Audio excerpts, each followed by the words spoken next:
क्या हाल है मेरे भाई बहन। आज के लेसन में हम समझने वाले हैं भारतीय संविधान की विशेषता। जैसे हमने पढ़ा कि भारत का संविधान कैसे निर्माण हुआ, अब जब संविधान बन गया तो उसका क्या क्या विशेषता है, इस चैप्टर से भी बहुत सारे क्वेश्चंस आते हैं। और एक और चीज जान लीजिए कि अभी हम जितना भी पॉलिटी में मतलब भारतीय राज्य व्यवस्था में चैप्टर पढ़ने वाले हैं उस सब का क्या होगा, समरी होगा। जैसे सिनेमा आता है ना, तो सिनेमा के पहले एक ट्रेलर आता है। ट्रेलर देखने से क्या होता है कि मोटा मोटी हमको आइडिया लग जाता है कि हमको सिनेमा में क्या मिलने वाला है। उस तरह से क्या है बाबू कि अगर हम यहाँ पर संविधान की विशेषता के बारे में समझ लेंगे तो हमको ये पता चल जाएगा कि आने वाला चैप्टर्स हमको क्या क्या मिलने वाला है। और ये बहुत ही इंपॉर्टेंट है, ध्यान समझिएगा, इसको मैं समझाने का प्रयास करता हूं। जैसा कि हमने बताया दोस्त क्या कि भारत का संविधान बनने की प्रक्रिया का शुरुआत हुआ और भारत का संविधान बनकर 26 जनवरी 1950 को लागू हुआ। और वो जो संविधान बना ना, उस समय क्या था, विश्व का सबसे बड़ा लिखित संविधान था। मतलब क्या हो गया कि भारतीय संविधान की विशेषता में पहला विशेषता क्या है कि भारत का संविधान क्या है, विश्व का सबसे बड़ा लिखित संविधान है। विश्व का सबसे बड़ा लिखित संविधान है, सबसे बड़ा लिखित संविधान है। अब देखिए यहां पर 3-4 टर्म है, तीनों चारों टर्म को समझना है। सबसे पहले तो क्या बोलता है कि पूरे संसार का सबसे बड़ा है, क्या है, बड़ा है और लिखित है। मतलब कि यहां तो पहले ही समझना पड़ेगा कि संविधान लिखित भी हो सकता है और लिखित भी हो सकता है। तो हाँ दोस्त, ये तो समझ में आपको आ गया होगा अभी तक पढ़ाई करने के बाद कि संविधान क्या होता है। संविधान बेसिकली क्या होता है, देश को शासन प्रशासन को चलाने के लिए नियम कानून का संग्रह होता है, उसी को संविधान बोलते हैं। अगर इसमें क्या है कि देश को चलाने के लिए नियम कानून लिखा गया है तो ये क्या हो गया, आपका संविधान हो गया। अब देखिए क्या होता है, संविधान 2 प्रकार के हो सकता है। एक क्या है कि परंपरा के आधार पर शासन चलते आ रहा है, मतलब कि बोल सकते हैं कि जो नियम कानून है परंपरा के आधार पर बना हुआ।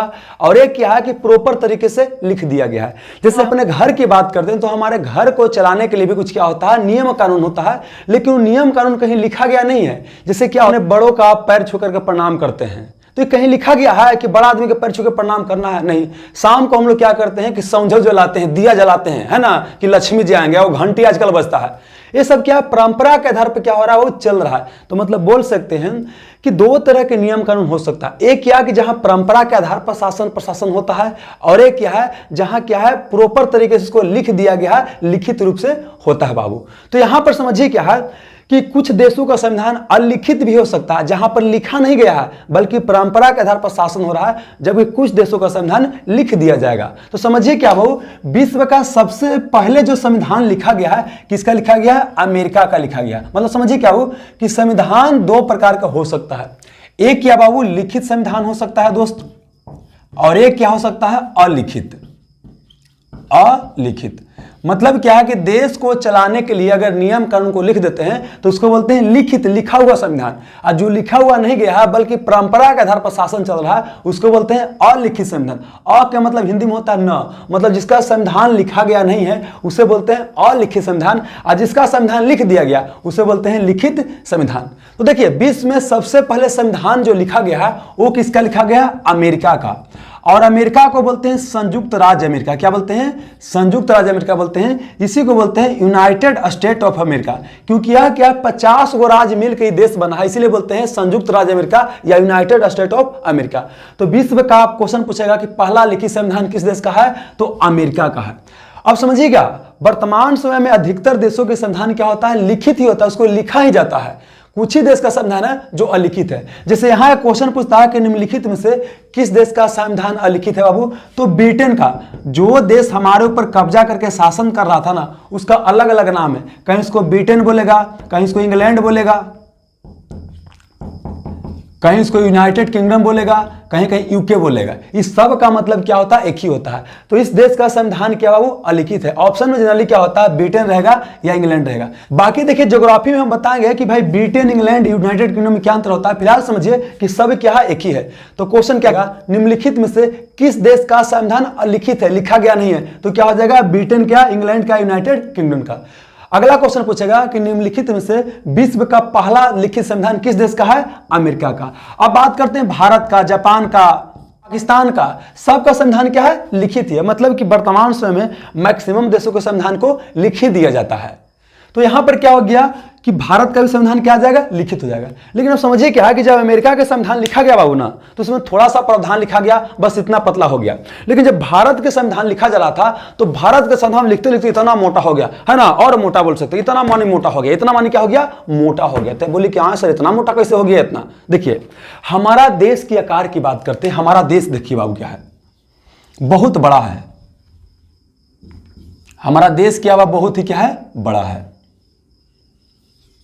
और देश में क्या है, भाषा के नाम पर विविधता है बाबू, है ना, भूगोल के नाम पर विविधता है। मतलब इतना बड़ा आकार है, बहुत विविधता है। हमारा कहा जाता है कि 2 कोस पर भाषा और 2 कोस पर पानी क्या होता है, बदल जाता है। तो इतना विविधता है ना, अब सबको मिला करके चलना है, तो जाहिर सी बात है कि सबको यहां पर लेकर के चलना पड़ेगा और सबके मन के अनुसार चलना पड़ेगा। नहीं तो अगर हमारे देश में क्या होगा, अगर किसी एक चीज को थोपने का प्रयास करेंगे तो तुरंत देश क्या हो जाएगा, बिखर जाएगा। इसीलिए क्या है, अलग अलग प्रावधानों को लिखा गया ना, इस कारण से क्या हो गया कि भारत का संविधान बहुत ही क्या हो गया, बड़ा हो गया। तो यही पहला पॉइंट क्या हो गया कि विश्व का सबसे बड़ा लिखित संविधान किसका है, भारत का। 2 क्वेश्चन, विश्व का प्रथम लिखित संविधान पूछेगा, पहला बार किस देश का संविधान लिखा गया, तो अमेरिका का। भारत का लिखा गया तो बहुत क्या हो गया, बड़ा हो गया। तो 2 क्वेश्चन, विश्व का पहला लिखित संविधान किसका हो गया, अमेरिका का। अब विश्व का सबसे बड़ा लिखित संविधान किसका हो गया, भारत का हो गया। अब देखिए जब हमारा संविधान बन के तैयार हुआ था बाबू, तो उसमें क्या था कि अनुसूची की संख्या की बात करते हैं बाबू, तो 8 था, वर्तमान में कितना हो गया, 12 हो गया। उसमें बाबू भाग की संख्या कितना था, तो भाग कितना था, 22 था, वर्तमान में कितना हो गया, 25 हो गया। उसमें अनुच्छेद की संख्या कितना था बाबू, तो अनुच्छेद की संख्या कितना था बाबू, 395 था, वर्तमान में 450 से क्या हो गया, अधिक हो गया है। मतलब समय के साथ हमारा संविधान क्या हो रहा, बढ़ ही रहा है ना। मतलब ये बोल सकते हैं कि समय के साथ हमारे संविधान में नया नया चीज को भी जोड़ा जा रहा है। अब समय के साथ जिसमें बदलने की प्रवृत्ति होता है उसको बोलते हैं कि जिंदा है। नहीं तो मरल आदमी क्या होता है, इसे हो गया तो एकदम इसी पड़ल रहेगा, है ना। देखते हैं जो मर गया वो क्या एकदम इसी पड़ल है, और जो जिंदा है वो चलते रहेगा। मतलब कि बोल सकते हैं कि भारतीय संविधान कैसा संविधान है, जिंदा है कि मरा हुआ संविधान है। तो अगला पॉइंट क्या हो जाएगा दोस्त, कि भारतीय संविधान क्या है, यह एक जीवित संविधान है। क्या है, जीवित संविधान। जीवित संविधान का मतलब क्या है कि भारतीय संविधान में समय के साथ संशोधन किया जा सकता है। जब हमारा भारतीय संविधान बन रहा था उस समय 1950 की समाज क्या होगा, अलग होगा। तब समाज अलग है तो जरूरत क्या होगा, अलग होगा। पहले इंटरनेट के बारे में कुछ लिखा गया होगा, जाहिर सी बात इंटरनेट पहले है ही नहीं था, लेकिन वर्तमान समय इंटरनेट के बारे में कानून बनाना पड़ेगा। तो मतलब बोल सकते हैं कि अब समाज बदल गया, तो समाज बदल गया तो जरूरत बदल जाएगा, तो संविधान में नए नियम कानून की क्या पड़ेगा, आवश्यकता पड़ेगा। तो हमारे संविधान में यह प्रावधान किया गया कि संविधान का संशोधन भी किया जा सकता है। और इसीलिए बोलते हैं कि भारत का संविधान क्या है, जीवित संविधान है, लाइव डॉक्यूमेंट है। मतलब कि इसमें बाबू समय के साथ परिवर्तन करने की शक्ति है। और देखिए जिसमें भी समय के साथ परिवर्तन होने की शक्ति नहीं रहता है वो समझिए कि बाबू क्या होता है, मर जाता है। मतलब उसका कोई पुछवैया नहीं है। एग्जाम्पल के लिए अगर क्या है कि एग्जामिनेशन बदल रहा है और समय के साथ आप नहीं बदलिएगा तो क्या बाबू सर्वाइव कर पाइएगा, नहीं। आप चल जाइएगा एकदम बेलगंठ जाकर बैठे रहिएगा, आपको कोई तो पूछने वाला नहीं है। तो उसी बाबू क्या है, भारतीय संविधान क्या है, जीवित संविधान का एग्जाम्पल है। और एक और चीज बताते हैं कि भारतीय संविधान क्या है। तीसरा विशेषता क्या हो जाएगा कि जो भारतीय संविधान बाबू ये क्या है, हमारे देश में यही सर्वोच्च है। यही क्या बाबू, सर्वोच्च है। देखिए हमारे देश में सुनते नहीं लगता कि प्रधानमंत्री के पास तो पूरा पावर एकदम, चलते हैं काफिला के साथ, राष्ट्रपति काफिला के साथ चलते हैं। देखिए उस सब को पावर मिला हुआ है संविधान से ही। मतलब देखिए दोस्त क्या है कि हमारा क्या हो गया, समझने के लिए लेते हैं कि हमारा क्या हो गया, एक आपका किताब हो गया, इसको बोलते हैं भारतीय संविधान बोलते हैं। आई भारतीय संविधान के तहत ही अलग अलग अधिकारियों को पावर मिला हुआ है। चाहे राष्ट्रपति की बात बोलते हैं, प्रधानमंत्री को बोलते हैं या अफसर को, सबको पावर इसी के तहत मिलता है। तो मतलब हमारे यहाँ क्या हो गया, न मोदी जी न योगी जी, सबसे बड़ा संविधान जी। जैसे बोलते हैं ना कि बाप न भैया सबसे बड़ा रुपया, तो हमारे यहाँ क्या हो जाएगा, न मोदी जी न योगी जी, सबसे बड़ा कौन हो गया, संविधान जी। मतलब बोल सकते हैं कि भारत का संविधान क्या है, सर्वोच्च है, इसके आगे कोई भी नहीं है। तो ऑप्शन पूछेगा कि निम्नलिखित में से कौन सर्वोच्च है, भारतीय संविधान या बोलेगा वो राष्ट्रपति, प्रधानमंत्री या कुछ और देगा, तो क्या हो जाएगा कि हमारे यहाँ संविधान क्या वो सर्वोच्च है। और अगला बात, इस संविधान को पावर कहां से मिलता है, तो संविधान को शक्ति मिलता है जनता से। देखिए हमारा संविधान शुरू कैसे होता है, हम भारत के लोग भारत को एक प्रभुत्व संपन्न देश बनाने के लिए, मतलब क्या, हम भारत के लोग मतलब क्या कि यहाँ के जनता की बात बोलता है। यहाँ क्या बोलता है, जनता की बात बोलता है। मतलब कि भाव भारतीय संविधान का शक्ति का स्रोत कौन है, जनता। तो 2 क्वेश्चन पूछेगा कि भारत में सर्वोच्च क्या है, तो बाबू कोई अधिकारी नहीं है बल्कि कौन है, संविधान सर्वोच्च है। अगला क्वेश्चन पूछेगा कि संविधान को शक्ति जो मिलता है, इस शक्ति कहां से मिलता है, तो भारतीय जनता से मिलता है। तो देखिए दोस्तों, अभी तक हमने क्या देखा कि भारत का संविधान विश्व का सबसे बड़ा लिखित संविधान है, लेकिन पहला लिखित संविधान किसका है बाबू, अमेरिका का है। संविधान दो प्रकार का हो सकता है, एक लिखित एक अलिखित। अमेरिका का संविधान सबसे पहला लिखा गया था, और जब भारत का लिखा गया तो क्या हो गया, बहुत ही बड़ा हो गया, तब विश्व का सबसे बड़ा लिखित संविधान। फिर क्या बोले बाबू कि कुछ देश का संविधान क्या होता है, लिखा हुआ नहीं है बल्कि परंपरा के आधार पर चलते रहता है, जैसे हमारे घर का शासन चलता है, वैसे क्या होता है कि ब्रिटेन का संविधान क्या होता है, परंपरा के आधार पर चलते रहता है। अगला क्या बोले बाबू कि हमारा संविधान क्या है, जीवित संविधान है, क्योंकि इसमें समय के साथ परिवर्तन करने की शक्ति है, समय के साथ इसमें संशोधन किया जा सकता है, तो लाइव डॉक्यूमेंट हमारा संविधान है बाबू। अगला क्या बोले कि हमारे यहाँ संविधान ही सर्वोच्च है, मतलब इससे आगे कोई नहीं बाबू, सबसे बड़ा कौन है, संविधान है। और संविधान को शक्ति का स्रोत कौन है बाबू, तो संविधान की शक्ति का स्रोत है भारतीय जनता। अगला क्या समझना है कि भारत का संविधान जो है विश्व के अलग अलग देशों से अलग अलग प्रावधान को लिया है, इस कारण से भी क्या हो गया, भारतीय संविधान सबसे बड़ा हो गया है। तो मतलब यहां से क्वेश्चन पूछेगा कि भारतीय संविधान में किस देश के संविधान से क्या क्या लिया गया है, तो यहां बस इस चैप्टर में ओवरव्यू देंगे, बाकी क्या होगा अलग हमारा चैप्टर आएगा, इसमें हम बताएंगे कि भारतीय संविधान में कहां कहां से क्या लिया गया है। फिलहाल समझिए क्या वो भारतीय संविधान के बनाने के पहले विश्व के 60 से भी अधिक देशों के संविधान का स्टडी किया गया, और उसमें से जो जो अच्छा प्रावधान लगा उसको भारतीय संविधान में शामिल कर लिया गया। इसीलिए कई बार आलोचक आलोचना भी करते हैं कि भारतीय संविधान क्या है, कॉपी पेस्ट है, मतलब कहीं से कॉपी किए और कहीं से किए क्या किए, पेस्ट कर दिए। लेकिन समझिए क्या है, भारतीय संविधान कॉपी पेस्ट नहीं है। आप ही तैयारी कर रहे हैं बाबू, तो अलग अलग टॉपर का वीडियो देखते हैं, तो अपने लिए क्या जरूरी हो सकता है उसको ना अपनाने का प्रयास करते हैं, तो कॉपी पेस्ट कहां हो गया। कॉपी का मतलब क्या है कि 4 बजे जाके मैदान हो जाएगा, तभी 4 बजे जाके मैदान हो जाइएगा, वो 5 बजे मुंह धोता है तभी 5 बजे मुंह धोइएगा। इसको बोलते हैं कॉपी करना, और कॉपी करना सही नहीं होता, नकल करना सही नहीं होता है, प्रेरणा लेना सही है। तो हमारा देश में क्या है, प्रेरणा लिया है विश्व के अलग अलग संविधानों से। तो समझिए बाबू क्या बोले कि भारतीय संविधान में अगला चौथा विशेषता क्या है कि विश्व के अलग अलग संविधानों से अलग अलग विशेषताओं का किए हैं, शामिल किए हैं। और सबसे ज्यादा प्रावधान हमने कहां से लिया है, तो भारत शासन अधिनियम 1935 से। क्या लिया है बाबू, भारत शासन अधिनियम 1935। देखिए जब हमारे यहां अंग्रेज बाबू शासन कर रहा था ना, तो वहां से हर 10 साल 20 साल के बाद एक डॉक्यूमेंट लेकर भेजता था। उस किताब में क्या होता था कि लिखा रहता था नियम कानून, और उसी के आधार पर शासन प्रशासन होता था।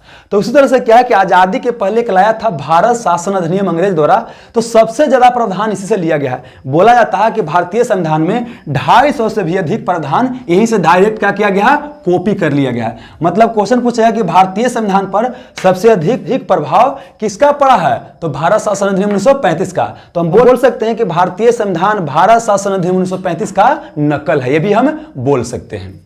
और एक और क्वेश्चन जान लीजिए वो क्या है कि जब हमारा संविधान बन रहा था ना, मतलब क्या हुआ कि 1946 में संविधान बनने की प्रक्रिया का शुरुआत हुआ, तो 46 से 50 तक 26 जनवरी 1950 तक संविधान नहीं बना था, तब तक भारत का शासन कैसे हो रहा होगा, तो भारत का शासन हो रहा था भारत शासन अधिनियम 1935 से। तो क्वेश्चन पूछेगा कि जब भारत का संविधान नहीं बना था तो आजादी के बाद भारत का शासन कैसे हो रहा था, किस प्रावधान के तहत, तो भारत शासन अधिनियम 1935 के तहत बाबू हो रहा था। ठीक, अब जैसे कि हमने यहां बताया कि भारत शासन अधिनियम 1935 से बहुत सारा प्रावधान लिया गया था, उस तरह से क्या है कि अलग अलग चीज को अलग अलग जगह से लिया जाएगा। तो अगला क्या हुआ कि भारतीय संविधान में क्या है, नागरिकों के लिए एकल नागरिकता दिया गया। क्या दिया, एकल नागरिकता का प्रावधान मात्र किया गया, क्या वो एकल नागरिकता का प्रावधान किया गया है। नागरिकता का मतलब क्या होता है, सिंपल भाषा में समझाते हैं बाबू क्या है कि जैसे मान लेते हैं क्या है कि हम किसी हित न तहीं गए, तो हित न तहीं गए तो क्या हो कि उसका जो हित का जो लड़का था हमको बाजारों में भेट गया। अब गर्मी के दिन था, उसके बाद क्या है गए घरे, तो हम सोच रहे हैं कने फुल पैंट काढ़े कने जींस काढ़े, समझ में नहीं आ रहा। और एकदम जगह के एकदम होने से अंदर घुस गया जने मन जने, और उनसे कहा कि एकदम हाफ पैंट पहन के उघारे पुघारे आ गया। मतलब क्या उस घर में उसको क्या है ज्यादा अधिकार था, लेकिन हमको क्या है कम अधिकार है। तो हम उस घर के लिए क्या हो गए, विदेशी हो गए, जबकि वो घर के लिए क्या हो गया, नागरिक हो गया। तो नागरिक और विदेशी में अंतर क्या होता है कि यहाँ के मतलब भारत में जो जन्म लिया, हालांकि अलग अलग आधार पर भी नागरिकता प्राप्त किया जा सकता है, लेकिन फिलहाल जानिए कि जो नागरिक होता है ना उसको ज्यादा अधिकार होता है। जैसे आप अपना घर में हैं तो आपको अपने घर में क्या होगा, ज्यादा अधिकार होगा, जबकि आपके यहाँ हित न आएगा उसको कम अधिकार मिलेगा। तो मतलब कि भारत देश के जो नागरिक होते हैं उनको ज्यादा अधिकार अधिकार मिलता है देश में, और बाबू जो भारत देश का नागरिक नहीं है, जैसे अमेरिका से कोई आ गया है, तो उसको क्या मिलेगा? कम अधिकार मिलेगा। तो अब क्या है कि हमारे यहाँ क्या है, एकल नागरिकता का प्रावधान अपनाया गया है। तो एकल नागरिकता का मतलब क्या होता है कि आप सिर्फ देश का ही नागरिक हो सकते हैं, राज्य का नागरिक नहीं। इसको समझाते हैं। जैसे बाबू क्या है कि हमारा भारत क्या हो गया? देश हो गया, और ये क्या हो गया? बिहार हो गया, या तमिलनाडु हो गया, एक क्या हो गया? आंध्र प्रदेश हो गया। तो अब समझाते हैं क्या कि अगर कोई व्यक्ति मान लेते हैं कि यहां पर आंध्र प्रदेश का है, ठीक है ना, तो उसको आंध्र प्रदेश राज्य का अलग नागरिकता नहीं मिलेगा, उसको क्या मिलेगा? सिर्फ भारत देश का ही नागरिकता मिलेगा। मतलब आप कहां का नागरिक है? भारत का। उसी तरह से कोई बाबू यहां बिहार का व्यक्ति है, तो उसको बिहार राज्य का नागरिकता नहीं मिलता, उसको सिर्फ किसका मिलता है? भारत का ही नागरिकता मिलता है। मतलब हमारे यहां ये बोल सकते हैं बाबू क्या है कि सिर्फ क्या है, एकल नागरिकता का प्रावधान किया गया। मतलब सिर्फ आप देश का नागरिक होइएगा, राज्य का नहीं। लेकिन बाबू क्या है, अमेरिका में सिस्टम अलग है। अमेरिका में सिस्टम क्या है कि वहां पर दोहरी नागरिकता है। और दोहरी नागरिकता का मतलब क्या है कि समझिए क्या है कि ये बाबू अमेरिका है, और ये अमेरिका के एक राज्य है, इसका नाम है वाशिंगटन है। तो उसको एक अमेरिका का नागरिकता मिलेगा, ये आदमी को क्या मिलेगा? एक बाबू ये अपना राज्य का नागरिकता मिलेगा। मतलब ये दो जगह का नागरिक होगा। एक बाबू वाशिंगटन राज्य का नागरिक हो गया, एक क्या हो गया? अमेरिका देश का नागरिक हो गया। तो मतलब देख रहे हैं कि एक नागरिक यहाँ, एक नागरिक यहाँ। तो अमेरिका में है दोहरी नागरिकता। लेकिन हमारे यहाँ क्या है कि बिहार के हैं, तो आपको बिहार का नागरिकता राज्य का नहीं मिलेगा, आपको सिर्फ देश का मिलेगा। तो मतलब क्या है कि हमारे यहाँ क्या? एकल नागरिकता है। क्या वो एकल नागरिकता है? और यह प्रावधान हमने कहां से लिया है? इंग्लैंड से, कि हमारे देश में क्या मिलेगा? एकल नागरिकता मिलेगा। इंग्लैंड से लिया। तो क्वेश्चन पूछेगा कि भारत ने कैसा नागरिकता को अपनाया है? तो एकल नागरिकता को। यह प्रावधान हमने कहां से लिया है? तो इंग्लैंड से लिया है या ब्रिटेन से लिया है बाबू। अमेरिका में कैसा नागरिकता है? दोहरी नागरिकता। तो ये तो समझ में आ गया देश के अंदर के मामला में नागरिकता। एक और समझना, देश के बाहर के मामले में नागरिकता। समझिए बाबू क्या है, पहले भारत की बात करते हैं। आप अगर भारत के नागरिक है ना, तो सिर्फ भारत के ही नागरिक रहना पड़ेगा। आप दूसरे देश का नागरिकता जैसे लीजिएगा, तो आपका भारत का नागरिकता क्या हो जाएगा? अपने आप समाप्त हो जाएगा। समझाते हैं। आपने सानिया मिर्जा का नाम सुना हो, अगर नहीं जानते हैं तो जान लीजिए। सानिया मिर्जा क्या है? टेनिस खेलती थी, और उसके ऊपर एक भोजपुरी गाना आया था, सा सा सनिया जिनसा वाला सनिया दूल्हा खोजले पाकिस्तानी। तो समझिए क्या है, सानिया मिर्जा क्या है कि पाकिस्तान के क्रिकेटर जिसका नाम था शोएब मलिक, उनसे शादी की है। अब चूंकि सानिया मिर्जा कहाँ के? भारत के हैं, और वो जाकर अगर पाकिस्तान के नागरिकता ले लेती हैं, तो उनका भारत का नागरिकता अपने आप क्या हो जाएगा? समाप्त। कुछ करे के जरूरी नहीं बाबू, अपने आप क्या हो जाएगा? समाप्त। मतलब भारत क्या बोलता है, एक बार में सिर्फ भारत का नागरिक आप हो सकते हैं, दो देश का नहीं हो सकते। उसी तरह से क्या है, प्रियंका चोपड़ा का आप नाम जानते हैं, नहीं जानते जान लीजिए, लेकिन तो जरूर जानता होगा प्रियंका चोपड़ा का हो। तो प्रियंका चोपड़ा क्या है? एक हीरोइन है। ये अमेरिका में निक जोनस से शादी किया है। निक जोनस से बाबू शादी किया है। अभी क्या हुआ कि जाकर के अगर अमेरिका का नागरिकता ले लेगी, तो इसका इंडिया का नागरिकता अपने आप क्या हो जाएगा? समाप्त। तो इसको यहां नागरिक होने के नाते जो भी अधिकार मिला हुआ था क्या हो जाएगा? समाप्त हो जाएगा। तो मतलब हमारे यहाँ एकल नागरिकता है। अच्छा, अब अगला समझिए।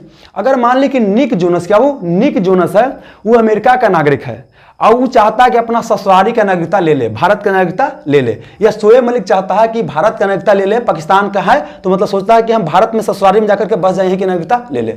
तो क्या ये नागरिकता ले सकता है? हाँ, ले सकता है। लेने का प्रावधान है, लेकिन उसका प्रक्रिया अलग है। लेकिन आप समझिएगा, अगर वो नागरिकता ले लेता है भारत का, तो सिर्फ उसको भारत का ही नागरिक रहना पड़ेगा। मतलब क्या है, निक जोनस को अपना अमेरिका वाला नागरिकता छोड़ना पड़ेगा, और शोएब मलिक को अपना पाकिस्तान वाला नागरिकता छोड़ना पड़ेगा। समझ में गया? तो भारत सिर्फ एकल नागरिकता को मानता है, मतलब एक साथ आप दो देश के नागरिक नहीं हो सकते हैं। लेकिन अमेरिका अलाउ करता है। अमेरिका क्या बोलता है कि एक साथ आप दो देश के नागरिक हो सकते हैं। मतलब अमेरिका दोहरी नागरिकता को अलाउ करता है। समझाते हैं। जैसे ये मान लेते हैं कनाडा देश है, क्या वो कनाडा देश है, तो कनाडा भी क्या करता है कि दोहरी नागरिकता को अलाउ करता है। मतलब एक व्यक्ति, समझिए एग्जांपल के लिए बोलते हैं कि मान ले कि एलोन मस्क व्यक्ति है ना, वो एलोन मस्क मान लेते हैं क्या कि कनाडा है। कहाँ के वो? ये छोड़िए ना, एक बाबू क्या है, जिमी कार्टर करके वो एक्टर है ना, आप लोग हॉलीवुड सिनेमा के जानते होंगे। जिमी कार्टर करके कोई एक्टर है, पूरा नाम हमको ध्यान नहीं आ रहा। तो जिमी कार्टर कहाँ के? कनाडा के। अभी कहां चला गया बाबू? अमेरिका चला गया। और अमेरिका क्या करता है, विश्व का जितना टैलेंटेड लोग होता है ना, उसको अपने यहाँ जगह दे देता है। अमेरिका में सिस्टम क्या है ना कि अगर ऐसे वहां जाओगे रहने के लिए ना, तो रहने नहीं देगा। लेकिन बोले कि हम फूंकते ना है तो सोना निकलता है ना, तो आपको तुरंत लेके चल जाएगा, अरे चल चल चल चल चल, है ना। आप बोलिए कि हम ऐसे करते हैं ना, एकदम बीमारी खत्म ना, तो आपको लेके चल जाएगा, चलो थोड़ा नागरिकता दे देंगे। तो मतलब क्या है बाबू, अमेरिका विकास इसीलिए क्या है कि दुनिया के बेस्ट टैलेंट को क्या किया, अपने यहाँ जगह दिया है। जबकि हमारे यहाँ टैलेंट को कदर नहीं है, यहाँ टैलेंट कोई कदर नहीं है, यहाँ चापलूसी का कदर होता है। चलिए यहाँ पर आते हैं। तो ये बाबू ये आदमी कहाँ है, एक तो कनाडा के नागरिक है, लेकिन अमेरिका में जाएगा तो अमेरिका भी इसको नागरिकता दे सकता है। और साथ ही अमेरिका भी बोलता है कि आप मान लेते कि हमारे यहाँ का नागरिक है तो आप दूसरे जगह की नागरिकता ले सकते हैं। तो बोले क्या है सर, निक जोनस काहे ना ले लेता है? निक जोनस चाहेगा तक कनाडा के ले सकता है, कोई दिक्कत वाली बात नहीं है। लेकिन चूंकि इंडिया अलाउ नहीं करता है, ये तो अलाउ कर रहा है ना, लेकिन इंडिया अलाउ कर ही नहीं रहा है कि हम एक को नागरिकता देंगे। अगर यहाँ के नागरिक हैं, अगर हमारे यहाँ के लीजिएगा तो इसको छोड़ना पड़ेगा। तो मतलब समझिए, मतलब कि नागरिकता जो बता रहे हैं इसमें दो टर्म में समझना है। एक क्या देश के अंदर में समझना है, देश के अंदर में क्या है कि आप सिर्फ भारत का नागरिक हो सकते हैं, आप राज्य के नागरिक नहीं हो सकते हैं। लेकिन अमेरिका में क्या है कि आपको देश के भी नागरिक हो सकते हैं और उस राज्य के भी हो सकते हैं जहां पर आपका जन्म हुआ है। एक और बाहरी मामला में क्या देखना है कि भारत सिर्फ क्या करता है, एकल नागरिकता अलाउ करता है कि सिर्फ भारत के एक साथ में नागरिक हो सकता है, कि एक बार में सिर्फ भारत के नागरिक हो सकते हैं। जैसे ही दूसरे देश की नागरिकता लीजिएगा आपका क्या हो जाएगा, भारत का नागरिकता अपने आप क्या हो जाएगा, समाप्त हो जाएगा।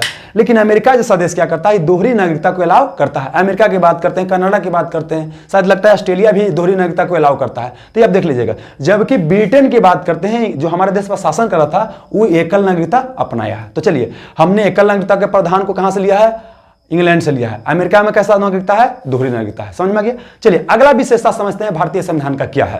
नागरिक बन गए तो हमने क्या बोला कि नागरिक बनने के बाद क्या मिलता है, आपको अधिकार मिलता है। तो हमने क्या अपनाया, मौलिक अधिकार को। मतलब भारतीय संविधान ने क्या दिया बाबू, नागरिकों को दिया है मौलिक अधिकार दिया है। क्या दिया है, मौलिक अधिकार। समझाते हैं मौलिक अधिकार क्या होता है।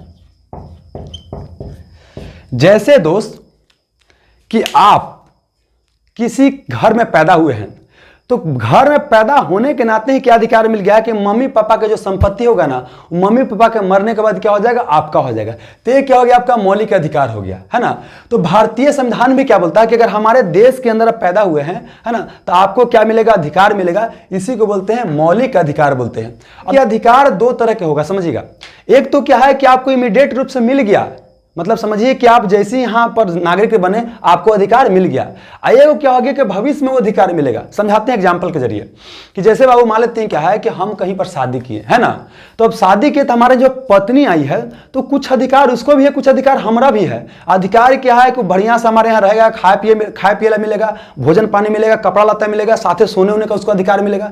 लेकिन अब क्या है, बोले कि रोज सिनेमा दिखाना है और वो हमारे पास रुपया है नहीं है, तो सिनेमा कहां से दिखाएंगे।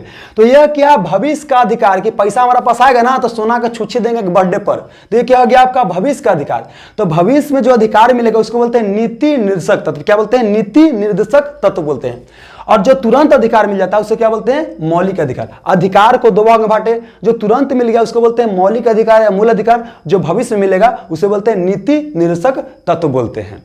हमारे देश ने क्या दिया, नागरिकों को मौलिक अधिकार दिया है। और यहां से क्वेश्चन पूछेगा कि मौलिक अधिकार हमने कहां से लिया है, तो ये लिया है अमेरिका से। जो अभी कुछ देर पहले अमेरिका बता रहा था ना, यहीं से लिया गया। अब देखिए मौलिक अधिकार, नीति निर्देशक तत्व क्या होता है, इसके बारे में जो आगे लेसन आएगा उसमें बिल्कुल डिटेल से चर्चा करेंगे। बहुत क्वेश्चन आता है, लेकिन यहां हम ओवरव्यू देने का प्रयास करें, क्या क्या विशेषता उसकी देने की बात करें तो यहां मोटा मोटा ही क्वेश्चन बताएंगे। ठीक है दोस्त, चलिए।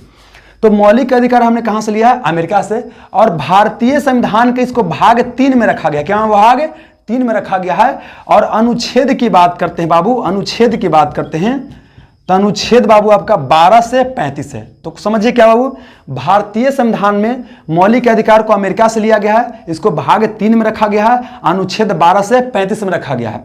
और शुरू में जब संविधान बना था तो मौलिक अधिकार की संख्या 7 था, वर्तमान में कितना है, 6 है। मतलब कि शुरू में जब संविधान बना था मौलिक अधिकार कितना था, 7 था, अब वर्तमान में कितना हो गया, 6 हो गया। अब देखिए भाग 3 में मौलिक अधिकार दिया गया है, इसलिए इसको बोलते हैं भारतीय संविधान का मैग्ना कार्टा। क्या बोलते हैं, भारतीय संविधान का मैग्ना कार्टा, भारतीय संविधान का मैग्ना कार्टा।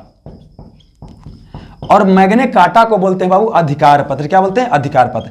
बेसिकली इस भाग के जरिए अधिकार नागरिक को दिया जा रहा ना, इसलिए बोलते हैं भारतीय संविधान का मैग्ना कार्टा। तो देखिए यहां से क्या क्वेश्चन आएगा, मौलिक अधिकार से क्वेश्चन आएगा कि कहां से लिया गया है, अमेरिका से लिया गया है। इसको कहां रखा गया, भाग 3 में रखा गया है। और बाबू भाग 3 को क्या बोलते हैं, भारतीय संविधान का मैग्ना कार्टा या अधिकार पत्र कहा जाता है। इसको अनुच्छेद कैसे में रखा गया, अनुच्छेद 12 से 35 में रखा गया।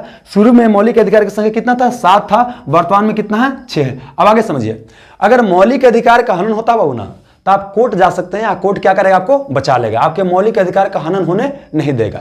तो मतलब कि कोर्ट क्या होता है, मौलिक अधिकार का रक्षक होता है। न्यायालय जो होता है मौलिक अधिकार का रक्षक होता है, गार्जियन का रक्षक होता है या संरक्षक होता है। साथ ही क्या है, भारतीय संविधान का भी रक्षा कौन करता है बाबू, न्यायालय ही करता है। तो न्यायालय के बारे में थोड़ा देर में हम बताएंगे आगे, ठीक है बाबू। चलिए अब क्या है ना बाबू कि मौलिक अधिकार तो मिलवे किया है, ये तुरंत मिल गया, और साथ ही क्या है बाबू कि भारतीय संविधान द्वारा क्या दिया गया है, नीति निर्देशक तत्व दिया गया। क्या, नीति निर्देशक तत्व, निर्देशक तत्व बाबू। इसका मतलब क्या है बाबू, देखिए यह तुरंत नहीं है, इसमें बढ़िया बढ़िया चीज लिखा गया है। जैसे क्या हो, शादी ब्याह हुआ ना, तो कुछ कुछ अधिकार क्या जो मिलना ही चाहिए, साथे रहने का, साथे खेलने कूदने का, प्रेम करने का, ये सब अधिकार मिलना ही चाहिए, ये अधिकार है। हो गया कि सोना का छुच्छी मिलना चाहिए, है ना, महीने महीने दम रेस्टोरेंट में खाना खिलाना चाहिए, ये सब बढ़िया बढ़िया चीज है। तब मिलेगा जब पैसा होगा तब होगा। तो ये कंपलसरी प्रावधान नहीं है, ये बेसिकली क्या है ना, नीति निर्देशक तत्व क्या है, ये ऐसा तत्वों का समूह, इसमें एक लिस्ट दिया गया है, इसमें ऐसा तत्व है बाबू जो क्या करेगा, सरकार नागरिकों को देने का प्रयास करेगी जब पैसा उसके पास होते जाएगा तब। इसको समझाते हैं। पहले हमारे यहाँ भूखमरी क्या था, ज्यादा था, तो सरकार क्या भूखमरी को दूर करने का पहले प्रयास करेगी, शिक्षा देने का प्रयास नहीं करेगी। लेकिन जब सरकार के पास पैसा हो जाएगा तो बाद में शिक्षा भी देगी, है ना। तो शिक्षा का अधिकार अब क्या बन गया, मौलिक अधिकार। लेकिन पहले क्या था, नीति निर्देशक तत्व था बाबू। तो इसी तरह से क्या है कि यहां पर एक लिस्ट बनाया गया है, और यह बाबू क्या है, भाग 4 में, क्या हो, भारतीय संविधान के भाग 4 में रखा गया है, अनुच्छेद बाबू 36 से 51। देखिए 12 से 35 तो आपका मौलिक अधिकार हो गया दोस्त, और 36 से 51 में क्या हो गया, नीति निर्देशक तत्व हो गया। इसमें एक लिस्ट दिया गया ढेर मानी, है ना, कि सरकार क्या करेगी, जनता को सब देने का प्रयास करेगी, जिस सरकार के पास जैसे से पैसा होगा तब। तो समझिए ये तो कंपलसरी प्रावधान हो गया, ये देवे करेगी सरकार, इसको माना नहीं कर सकती है। लेकिन बाबू ये दे नहीं सकती है, पैसा होगा तभी, लेकिन इसको देना कंपलसरी नहीं है। सरकार के पास पैसा होगा तो देगा, और नहीं होगा तो नहीं होगा। मतलब ये न्यायालय में क्या है, इसको बाबू लागू किया जा सकता है, लेकिन न्यायालय द्वारा इसको लागू किया नहीं जा सकता है। तो फिर से आते हैं, नीति निर्देशक तत्व की वर्णन किसमें है, भाग 4 में है, 36 से 51 अनुच्छेद में है बाबू। आई कहां से लिया गया, आयरलैंड से लिया गया है। कहां से बाबू, आयरलैंड से लिया गया है। मतलब मौलिक अधिकार कहां से लिया गया है, अमेरिका से लिया गया है, जबकि नीति निर्देशक कहां से लिया गया है, आयरलैंड से लिया गया है। समझ गए। चलिए अब देखिए, मूल जो संविधान था, जो संविधान 26 जनवरी 1950 को लागू हुआ था, उसमें मौलिक अधिकार की भी चर्चा था, नीति निर्देशक तत्व की भी चर्चा था। मतलब पूछेगा क्या मूल संविधान में मौलिक अधिकार की चर्चा था बाबू, तो हाँ चर्चा था। क्या मूल संविधान में नीति निर्देशक तत्व की चर्चा था, तो बाबू चर्चा था। अब आते हैं, मौलिक अधिकार मिल गया, मतलब इस दोनों क्या एक तरह का अधिकार है ना, ये तुरंत मिल गया, ये क्या होगा, भविष्य में मिलेगा। अब अगला क्या समझना है बाबू, मूल कर्तव्य। क्या मूल कर्तव्य की चर्चा मूल संविधान में था, तो इसका जवाब है नहीं। समझिए इसको ऐसे बाबू कि जैसे जिस घर में आप जन्म लिए हैं ना, तो आपको उस घर में बहुत सारा अधिकार मिल गया कि मम्मी पापा का संपत्ति आपका होगा। तो आपसे ये आशा किया जाता है कि आप बुढ़ारी में मम्मी पापा का सेवा कीजिएगा, मतलब कि अपने कर्तव्य का निर्वहन कीजिएगा। इसके लिए कानून बनाने की आवश्यकता नहीं है। अब पहले लोग करता भी था, लेकिन आजकल क्या होता है बाबू कि अपना बेटा के और बेटी के पढ़ाने के लिए माँ बाप भेज दिया बुरा मेहनत के द्वारा, है ना, भेज दिया कि जाओ बेटी पढ़ना, हम घर अपना मेहनत कर रहे हैं। और उन्हें क्या होता है, लड़का लेके दोनों ब्याह कर लिया, अगर एकदम भाग गया माँ बाप को छोड़ छाड़ के, मतलब माँ बाप के सेवा सत्कार करने नहीं आ रहा है। जब सब कोई ऐसा कर रहा है, मतलब कि तो बोल सकते हैं कि बुढ़ारी की सेवा, बूढ़ा बूढ़ी की सेवा कौन करेगा। तो ऐसी परिस्थिति में क्या होगा, सरकार फिर क्या करेगा, नियम बनाएगा कि आपको अपने कर्तव्य का निर्वहन करना है, नहीं कीजिएगा तो आपको दंडित करना पड़ेगा। तो ऐसी क्या था कि भारतीय संविधान में मौलिक अधिकार दे दिया गया, नीति निर्देशक तत्व दे दिया गया, लेकिन बाबू मूल कर्तव्य के बारे में कोई भी चर्चा नहीं किया गया था। तो इसको क्या किया गया, बाद में जोड़ा गया 42वां संविधान संशोधन। संविधान में संशोधन किया गया 42वां नंबर का, आई साल था 1976 बाबू। इंदिरा गांधी की सरकार था, किसका वो, इंदिरा गांधी की सरकार था। और यहां पर क्या गया, सोवियत संघ, किससे बाबू, सोवियत संघ। आज के डेट में जो रूस बोलते हैं बाबू ना, तो पहले इस सोवियत संघ था। सोवियत संघ से क्या हो कि बाद में 15 कंट्री टूट गया, आई जो बच गया क्या हो गया, रूस हो गया। मतलब समझे, पहले सोवियत संघ एक कंट्री था बहुत बड़ा, उसमें से क्या हो गया, बाद में 15 कंट्री टूट गया, आई जो बच गया क्या हो गया, रूस हो गया। तो मतलब कि मूल कर्तव्य का उल्लेख मूल संविधान में नहीं था, जब ओरिजिनल संविधान बना उसमें नहीं था। इसको बाद में जोड़ा गया है 42वां संविधान संशोधन 1976 के तहत इंदिरा गांधी सरकार द्वारा। बाबू कहां से, सोवियत संघ से। अब आगे समझिएगा, जब संविधान उस समय बाबू क्या, जब मूल कर्तव्य को जोड़ा गया ना, उसमें शुरू में रखा गया कितना वो 10 मौलिक कर्तव्य रखा गया, लेकिन वर्तमान में कितना हो गया 11 मौलिक कर्तव्य हो गया। देखिए यहां हमने क्या बताया कि शुरू में मौलिक अधिकार कितना था 7 था, बाद में वो घटा दिया गया, लेकिन कर्तव्य की संख्या शुरू में कितना रखा गया बाबू 42वां संविधान संशोधन के तहत 10 गो, बढ़ा के अब कितना कर दिया गया 11 गो, मतलब 10 गो था बढ़ाकर कितना हो गया 11 गो। तो देखिए अभी तक जितना देखें एक बार फिर से आते हैं, रिकैप करते हैं। हमने क्या बोला कि भारत का संविधान विश्व का सबसे बड़ा लिखित संविधान है। संविधान दो प्रकार का होता है, लिखित और अलिखित। अमेरिका का संविधान सबसे पहला लिखित संविधान है, जबकि भारत का संविधान लिखित है लेकिन क्या सबसे बड़ा हो गया। इंग्लैंड का संविधान क्या है अलिखित है, मतलब परंपरा के आधार पर शासन होता है। फिर हमने क्या बताया कि भारतीय संविधान जीवित है क्योंकि समय के साथ इसमें संशोधन किया जा सकता है। फिर बताया क्या है कि हमारे यहाँ क्या होता है सबसे सर्वोच्च क्या होता है, सबसे पावरफुल कौन होता है संविधान ही होता है। बाप न भैया सबसे बड़ा रुपया होता है, लेकिन यहाँ पर क्या है बाबू न योगी जी न मोदी जी, सबसे बड़ा संविधान जी। और संविधान का पावर कहाँ से मिलता है भारतीय जनता से मिलता है। फिर क्या बोले कि भारतीय संविधान में अलग अलग जगह से अलग अलग प्रावधान को लिया गया है। सबसे ज्यादा प्रावधान लिया गया है भारत शासन अधिनियम 1935 से, मतलब कि भारतीय संविधान पर सबसे ज्यादा प्रभाव किसका है भारत शासन अधिनियम 1935 का। इसलिए बोलते हैं भारतीय संविधान को भारत शासन अधिनियम 1935 का कार्बन कॉपी बोलते हैं। अगला क्या बोले कि हमने एकल नागरिकता को अपनाया है, और बाबू एकल नागरिकता कहां से लिया है इंग्लैंड से लिया है, जबकि अमेरिका में क्या है दोहरी नागरिकता है। फिर हमने क्या बोला बाबू कि भारतीय संविधान द्वारा नागरिकों को दो तरह का अधिकार दिया गया, एक तुरंत अधिकार वो मिलना ही मिलना है, उसको बोलते हैं मौलिक अधिकार। ये क्या कि भविष्य में जो अधिकार मिलेगा उसे बोलते हैं नीति निषेध तत्व बोलते हैं। फिर क्या बोला कि मौलिक अधिकार लिया गया है अमेरिका से, इसको भाग 3 में रखा गया है, और भाग 3 को बोलते हैं भारतीय संविधान का मैग्ना कार्टा या भारतीय संविधान का अधिकार पत्र बोलते हैं। फिर क्या होगा कि इसको अनुच्छेद 12 से 35 में रखा गया है। शुरू में मौलिक अधिकार की संख्या कितना था 7 था, वर्तमान में कितना हो गया 6 हो गया। फिर आगे हमने क्या बताया कि नीति निषेध तत्व ऐसा तत्व है जिसको सरकार कानून बनाएगी तो इसको लागू करने का प्रयास करेगी, पैसा होगा तो देगी, पैसा नहीं रहेगा तो नहीं देगी। इसको भाग 4 में रखा गया है 36 से 51 में, और यह लिया गया वो आयरलैंड से लिया गया है। ये भविष्य का क्या है अधिकार है। आगे आते हैं 42वां संविधान संशोधन के तहत क्या है मूल कर्तव्य को शामिल किया गया, मतलब मौलिक अधिकार क्या था और बाबू नीति निषेध तत्व दोनों क्या था ओरिजिनल संविधान में था, लेकिन बाबू मूल कर्तव्य ओरिजिनल संविधान में नहीं था। इसको शामिल किया गया है 42वां संविधान संशोधन 1976 के तहत इंदिरा गांधी सरकार द्वारा। और ये कहां से लिया गया सोवियत संघ या रूस से। शुरू में कितना संख्या था वो मौलिक कर्तव्य का 10 था, वर्तमान में कितना है 11 है। अगला विशेषता है कि भारत ने संसदीय शासन प्रणाली को अपनाया है। अब देखिए शासन प्रणाली दो प्रकार का होता है, एक होता है संसदीय शासन प्रणाली, एक होता है अध्यक्षीय शासन प्रणाली। तो अगला समझाते हैं क्या वो कि भारत ने संसदीय शासन प्रणाली को अपनाया है। भारत ने क्या अपनाया संसदीय शासन प्रणाली को अपनाया है। तो देखिए यहां से क्वेश्चन क्या पूछेगा वो कि संसदीय शासन प्रणाली भारत ने किस देश से अपनाया है, तो ये अपनाया है इंग्लैंड से। कहां से बाबू इंग्लैंड से। समझाते हैं संसदीय शासन प्रणाली और अध्यक्षीय शासन प्रणाली में अंतर क्या होता है, अंतर क्या होता है। तो एक तरफ क्या वो संसदीय शासन प्रणाली, एक तरफ क्या हो गया अध्यक्षीय शासन प्रणाली। अब समझिएगा पहले बाबू क्या है, ये जो आपका सरकार है क्या वो सरकार है, या बोल सकते हैं कि जो लोकतंत्र होता है क्या होता है लोकतंत्र होता है। तो लोकतंत्र या सरकार चलाने के लिए क्या होता है 3 गो बाबू क्या होता है पिलर होता है। पहला पिलर को बोलते हैं बाबू विधायिका, क्या बोलते हैं विधायिका बोलते हैं। दूसरा को बोलते हैं कार्यपालिका, क्या बोलते हैं कार्यपालिका बोलते हैं। और तीसरा को बोलते हैं न्यायपालिका, क्या बोलते हैं बाबू न्यायपालिका बोलते हैं। मतलब विधायिका का काम क्या है विधि बनाना, मतलब नियम कानून कौन बनाएगा विधायिका। जैसे हमारे यहाँ क्या होता है संसद में नियम कानून बनाता है, तो संसद एक तरह क्या हो गया विधायिका हो गया। जबकि लागू कौन करता है मंत्री लागू करता है, उस तरह से बाबू क्या अधिकारी लागू करता है। तो अधिकारी हो गया मंत्री हो गया ऑफिसर हो गया, सब क्या हो जाएगा कार्यपालिका हो जाएगा। अब न्यायपालिका का काम क्या है कि विधि को जो बनाया गया है उसको सही तरीके से कोई मान रहा है कि नहीं मान रहा है। अगर उल्लंघन करेगा तो उसको न्यायपालिका क्या करेगा जांच करेगा, और जब गलती करेगा तो उसको दंड देगा। तो आप समझिएगा चाहे संसदीय शासन प्रणाली हो चाहे अध्यक्षीय शासन प्रणाली हो, न्यायपालिका बिल्कुल क्या होता है स्वतंत्र रहता है। मतलब अब क्या है कि कार्यपालिका से न्यायपालिका क्या होता है बिल्कुल स्वतंत्र है। मतलब कंफ्यूजन है ये नहीं है, यहां पर भी संसदीय शासन प्रणाली और अध्यक्षीय शासन प्रणाली दोनों जगह क्या होता है कि न्यायपालिका क्या होता है ये सबसे क्या होता है स्वतंत्र होता है। और यह किस अनुच्छेद हमारे यहाँ है, हमारे यहाँ अनुच्छेद 50 के तहत क्या है पूछेगा, कार्यपालिका से न्यायपालिका क्या है, स्वतंत्र है। अब देखिए क्यों स्वतंत्र रखा गया है, समझिए क्या हो, अगर न्यायपालिका क्या है कि हेकर पिट्ठू बन के काम करेगा, मतलब मंत्री के क्या करेगा, बात मानेगा, ऑफिसर के बात मानेगा, तो बाबू आम जनता को न्याय नहीं मिलेगा। समझाते हैं बाबू क्या है।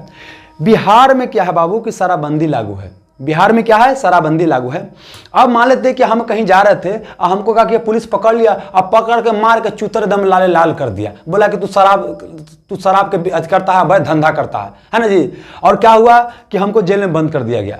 तब न्यायालय जांच करेगा क्या सही में शराब का धंधा करता था, तो अगर हम सही में शराब का धंधा करते होंगे तो हमको दंड मिलेगा। लेकिन पता क्या चला कि हाँ उसको एक आदमी के पकड़ना था, मैंने समझिए कि हम बेसिकली क्या है कि जो पकड़ाया था शराब ना, उसका हित न था, लेकिन उसको अपना हित न था कि फंसाना नहीं था, उसको हमको फंसाना था। तो जैसे ही हम रोड से जा रहे थे, मोटरसाइकिल हम रुकवाया, अब उतना देर में क्या किया कि हम डिक्की में डाल दिया किसी करके, अब बोला कि तू शराब रख ले है, तो जांच हो गया ना, तब पता चल गया ना। तो बाबू क्या है कि वहां पर हमारा बोल सकते हैं कि अधिकार का क्या हुआ, हनन नहीं हुआ, हमको वो न्याय मिल गया। लेकिन आप समझिए क्या है कि अगर बाबू क्या है कि जैसे ही हमको पुलिस पकड़ के लेकर गया और पुलिस के बाद क्या करता, न्यायालय मान लेता, मतलब न्यायालय क्या रहता, उसका पिट्ठू रहता, जो बोलता वही बात क्या करता, मान लेता। तो लगता है कि कभी हमको न्याय मिलता, कभी आम जनता को न्याय नहीं मिलता।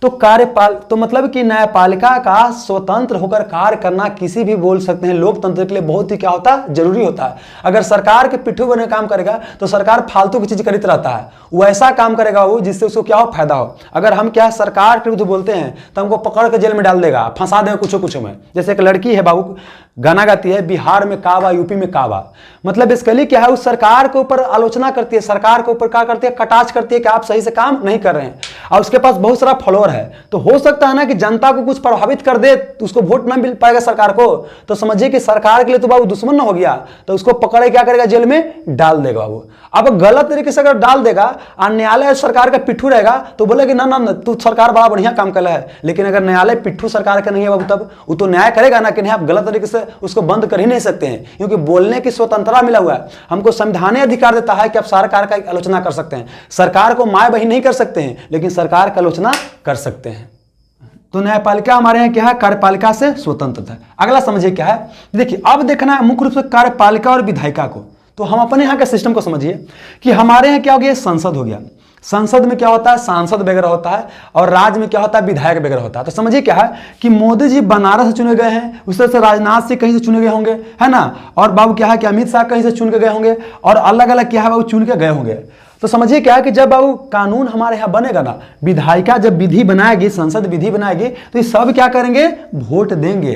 तो मतलब देखते हैं कि हमारे यहाँ क्या होता है कि सांसद वगैरह क्या विधायिका में शामिल है, और वही सांसद बाद में क्या होता है, मंत्री बनता है। अब मंत्री ही क्या होता है, कार्यपालिका का हेड होता है। जैसे रेल विभाग का हेड कौन हो जाएगा, रेल मंत्री हो जाएगा। रेल के अधिकारी जितना है ना, सब किस में आ जाएगा, कार्यपालिका में आ जाएगा, लेकिन कार्यपालिका के हेड कौन हो जाएगा, रेल मंत्री हो जाएगा। और देख रहे हैं कि रेल मंत्री आपका यहाँ पर भी है, और वही मंत्री का है कि यहां कानून ही बना रहा था। तो आप नोटिस कीजिए ध्यान से कि हमारे यहां विधायिका कहीं व्यक्ति कहां होता है, कार्यपालिका में शामिल होता है। मतलब ये बोलेंगे कि बाबू विधायिका कार्यपालिका आपस में क्या करता है, सहयोग करता है। तो इसको बोलते हैं संसदीय शासन प्रणाली। तो संसदीय शासन प्रणाली में क्या होता है कि विधायिका कार्यपालिका में क्या होता है, सहयोग होता है, और दोनों मिलकर काम करती है देश को विकास करने के लिए, देश के शासन को चलाने के लिए। जबकि अध्यक्षीय शासन प्रणाली में क्या होता है, विधायिका बिल्कुल अलग है और कार्यपालिका बिल्कुल अलग है। तो देखिए अमेरिका में क्या है, अध्यक्षीय शासन प्रणाली, क्या वो अमेरिका में क्या है, अध्यक्षीय शासन प्रणाली है, और वहां पर विधायिका कार्यपालिका अलग है। समझाते हैं बाबू कैसे, देखिए वहां कांग्रेस बाबू संगठन है, वो क्या करेगा, विधि बनाएगी, वो विधायिका हो गया। लेकिन वहां पर क्या है कि डोनाल्ड ट्रंप और जो बाइडेन क्या बने हैं, राष्ट्रपति। तो वहां राष्ट्रपति किसी व्यक्ति को मंत्री बना सकते हैं। हमारे यहाँ तो क्या होता है कि विधायक सांसद वही ना मंत्री बनता है, लेकिन वहां पर किसी व्यक्ति को, अपना दामाद को, अपना गर्लफ्रेंड को, अपना बॉयफ्रेंड को, है ना, अपना ससुर को केकरो मंत्री बना सकता है, कोई जवाब दे नहीं बाबू। तो मतलब कि वहां क्या है, विधायिका कार्यपालिका क्या होता है, बिल्कुल अलग अलग होकर काम करता है। जबकि हमारे यहाँ क्या होता है, बिल्कुल दोनों क्या करता है, सहयोग करता है। तो ये हो गया संसदीय और अध्यक्षीय शासन प्रणाली में क्या हो गया, अंतर हो गया। तो मतलब कि हमने क्या अपनाया है, संसदीय शासन प्रणाली अपनाया है, और ये प्रक्रिया कहां से लिया है, इंग्लैंड से। सबसे पहले संसदीय शासन प्रणाली की शुरुआत कहां से हुआ, इंग्लैंड से। और इंग्लैंड की एक जगह है वेस्टमिंस्टर, क्या वो वेस्टमिंस्टर है। जैसे हमारा बाबू संसद कहां है, दिल्ली में है ना। तो बाबू दिल्ली में, उसी तरह से इंग्लैंड में कहाँ है, वेस्टमिंस्टर में है। अब वेस्टमिंस्टर मॉडल को ही क्या किया गया, पूरा विश्व कॉपी कर रहा है, इसीलिए संसदीय शासन प्रणाली को वेस्टमिंस्टर मॉडल बोलते हैं। नहीं समझ में आया, कोई बात नहीं, फिर से समझाते हैं। जैसे बाबू क्या हुआ कि नरेंद्र मोदी जी 2014 में क्या बोले कि हम गुजरात मॉडल सब जगह क्या करेंगे, लागू करेंगे। मतलब उन्होंने लोगों को क्या बताया, गुजरात में जैसे हम सफलता पाए हैं उस तरह के मॉडल क्या पूरे देश में लागू करेंगे। मतलब सब देश में कैसा मॉडल लागू होगा, गुजरात मॉडल। उसी तरह से अब क्या करते हैं, अरविंद केजरीवाल बोलते हैं कि हम दिल्ली मॉडल को क्या करेंगे, लागू करेंगे। तो उसी बाबू क्या है, संसदीय शासन प्रणाली में कौन मॉडल अपनाया जाता है, वेस्टमिंस्टर मॉडल। मतलब शुरुआत कहां से हुआ, वेस्टमिंस्टर से। तो संसदीय शासन प्रणाली को वेस्टमिंस्टर मॉडल बोलते हैं। और वेस्टमिंस्टर क्या एक स्थान है जहां पर क्या इंग्लैंड का संसद वहीं पर है बाबू। इतना समझ में आ गया। चलिए, इसके अलावा क्या होता है कि और आपको अंतर समझना है कि संसदीय और अध्यक्षीय शासन प्रणाली में और क्या अंतर होता है। देखिए, संसदीय शासन प्रणाली में क्या होता है ना कि इसमें चुनाव होता है और जो बहुमत प्राप्त करता है ना उसी का सरकार बनता है। मतलब कि बहुमत दल वाले नेता के यहाँ क्या बनता है, सरकार बनता है। तो हमारे देश में चुनाव होता है तो बहुमत दल, जैसे मान लीजिए कि भाजपा को बहुमत मिला तो भाजपा क्या बनाएगा, सरकार बनाएगा। तो यहाँ पर सरकार जो बनाएगा ना तो बहुमत दल का क्या होगा, सरकार होगा। और इसमें क्या होता है कि प्रधानमंत्री नेतृत्व करते हैं। क्या हो, प्रधानमंत्री क्या होता है, नेतृत्व करते हैं। देखिए यहां पर समझिए बाबू, एक और चीज समझना क्या है कि देखिए संसदीय शासन प्रणाली और अध्यक्षीय शासन प्रणाली में एक और अंतर क्या होता है कि देखिए यहां पर क्या होता है ना कि राज्य का दो गो हेड होता है। राज्य मतलब क्या कि भारत एक राज्य है या भारत एक देश है। तो यहां पर क्या होगा, राज्य का हेड बाबू, राज्य के हेड का मतलब मुखिया। क्या वो, मुखिया। दो गो होगा, एगो नाम के होगा, एगो काम के होगा। एगो नाम के क्या होता है, काम के। नाम के मतलब क्या, अपने घर के एग्जांपल लेते हैं तो हमारे घर में सिस्टम क्या है कि हमारे घर में दादे के नाम से कार्ड वगैरह सब चीज आता है। दादे को बाबू क्या होता है, लगता है कि मालिक है, लेकिन मालिक है नहीं, बस क्या बुढ़ारी के नाते उनको भाई कि पुआ सिखाने के लिए पहले बुलाते हैं, समधी मिलन के लिए, और उनके पास कोई पावर नहीं है। पावर केकरा पास है, पापा के पास है। तो वास्तविक पावर किसके पास, पापा के पास। और नाम मात्र के पावर किसके पास बाबू, आपका दादा के पास। तो इसी हमारे देश में क्या है कि नाम मात्र का देश का हेड कौन होता है, राष्ट्रपति होता है। क्या होता है, राष्ट्रपति। मतलब संविधान राष्ट्रपति को बनाया है हेड, लेकिन पावर इस्तेमाल कौन करता है बाबू, प्रधानमंत्री। तो मतलब कि यहां पर देख रहे हैं क्या दोस्त कि हमारे यहाँ क्या होता है, राज्य का दो हेड होता है। एक होता है वो क्या, नाम मात्र का, एक क्या होता है, वास्तविक होता है। नाम मात्र का राष्ट्रपति होता है जबकि वास्तविक काम का कौन होता है, प्रधानमंत्री। मतलब दो गो हेड हो गया। जबकि अध्यक्षीय शासन प्रणाली में अमेरिका में सिस्टम क्या है कि नाम मात्र का और बाबू क्या है, वास्तविक, दोनों हेड कौन होता है, वहां के राष्ट्रपति होता है। मतलब वहां पर बोल सकते हैं कि एक ही गो होता है प्रमुख और वो क्या है, राष्ट्रपति है बाबू। तो अध्यक्षीय शासन प्रणाली में हो गया। तो हम बोल सकते हैं संसदीय शासन प्रणाली में प्रधानमंत्री हेड होता है, वास्तविक शक्ति होता है, तो इसको बोलते हैं प्रधानमंत्रीय सरकार। जबकि अध्यक्षीय शासन प्रणाली को क्या बोलते हैं, राष्ट्रपति सरकार। क्या बोलते हैं बाबू, राष्ट्रपति सरकार बोलते हैं, राष्ट्रपति सरकार बोलते हैं। तो इतना ही बता, देखिए बताने के लिए तो बहुत कुछ बताया जा सकता है, लेकिन जब इस चैप्टर आएगा ना संसदीय शासन प्रणाली भारत का, तो वहां हम डिटेल से बताएंगे। फिलहाल बताते हैं संसदीय शासन प्रणाली में क्या होता है कि विधायिका कार्यपालिका क्या करता है, सहयोग करता है। अध्यक्षीय शासन प्रणाली में क्या होता है, दोनों अलग अलग होकर, दोनों अलग अलग रह करके और स्वतंत्र रह करके कार्य करती है। फिर क्या बोले कि यहां पर बेसिकली क्या होता है, बहुमत दल का क्या होता है, सरकार बनता है। और बाबू देश का दो हेड होता है, एक होता है नाम मात्र का, एक होता है वास्तविक होता है। जबकि यहाँ पर नाम मात्र का वास्तविक दोनों क्या होता है, एक ही होता है। हमारे यहाँ क्या होता है, प्रधानमंत्री मुख्य रूप से सर्वेसर्वा होता है, तो इसको बोलते हैं संसदीय शासन प्रणाली को प्रधानमंत्रीय सरकार, प्रधानमंत्रीय सरकार।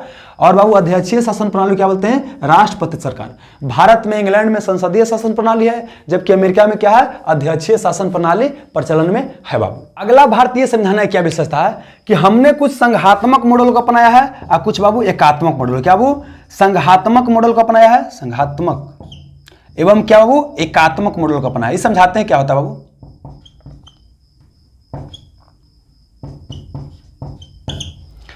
मतलब देखिए भारत में अब देखिएगा ना तो कई मामलों में क्या दिखाई देगा कि पावर एक जगह जा रहा है। मतलब हमारे यहाँ कई जगह दिखाई देगा क्या है कि आपका केंद्र सरकार क्या है, ज्यादा मजबूत है, लेकिन कई जगह आपको यह भी दिखाई देगा कि पावर बटा हुआ है। तो देखिए बाबू, ये जो हम संघात्मक एकात्मक बोल रहे हैं कि भारत में क्या है, संघात्मक विशेषता भी कुछ है और कुछ क्या एकात्मक विशेषता भी है। क्वेश्चन पूछेगा कि भारत में संघात्मक व्यवस्था है कि एकात्मक व्यवस्था है? तो भारत में संघात्मक व्यवस्था और एकात्मक दोनों का क्या है, सामंजस्य, दोनों क्या है, बीच बीच है। इसलिए भारतीय संविधान को क्या बोलते हैं, अर्धसंघीय। न पूरी तरह से संघात्मक है और न पूरी तरह से एकात्मक है। जैसे बाबू क्या होता है, एक मेल होता है एक फीमेल होता है, मतलब क्या, एक होता है मर्दाना पुरुष, एक क्या हो गया महिला औरत हो गया, और दोनों के बीच में क्या होता है, हिजड़ा होता है, न वो मेल है न फीमेल है। तो उसी बाबू क्या बोले कि हमारे यहाँ क्या है, संघात्मक व्यवस्था है और एकात्मक, दोनों का मिला जुला रूप है। तो भारतीय संविधान का प्रकृति कैसा हो गया, वो अर्धसंघीय, क्या हो गया, अर्धसंघीय हो गया।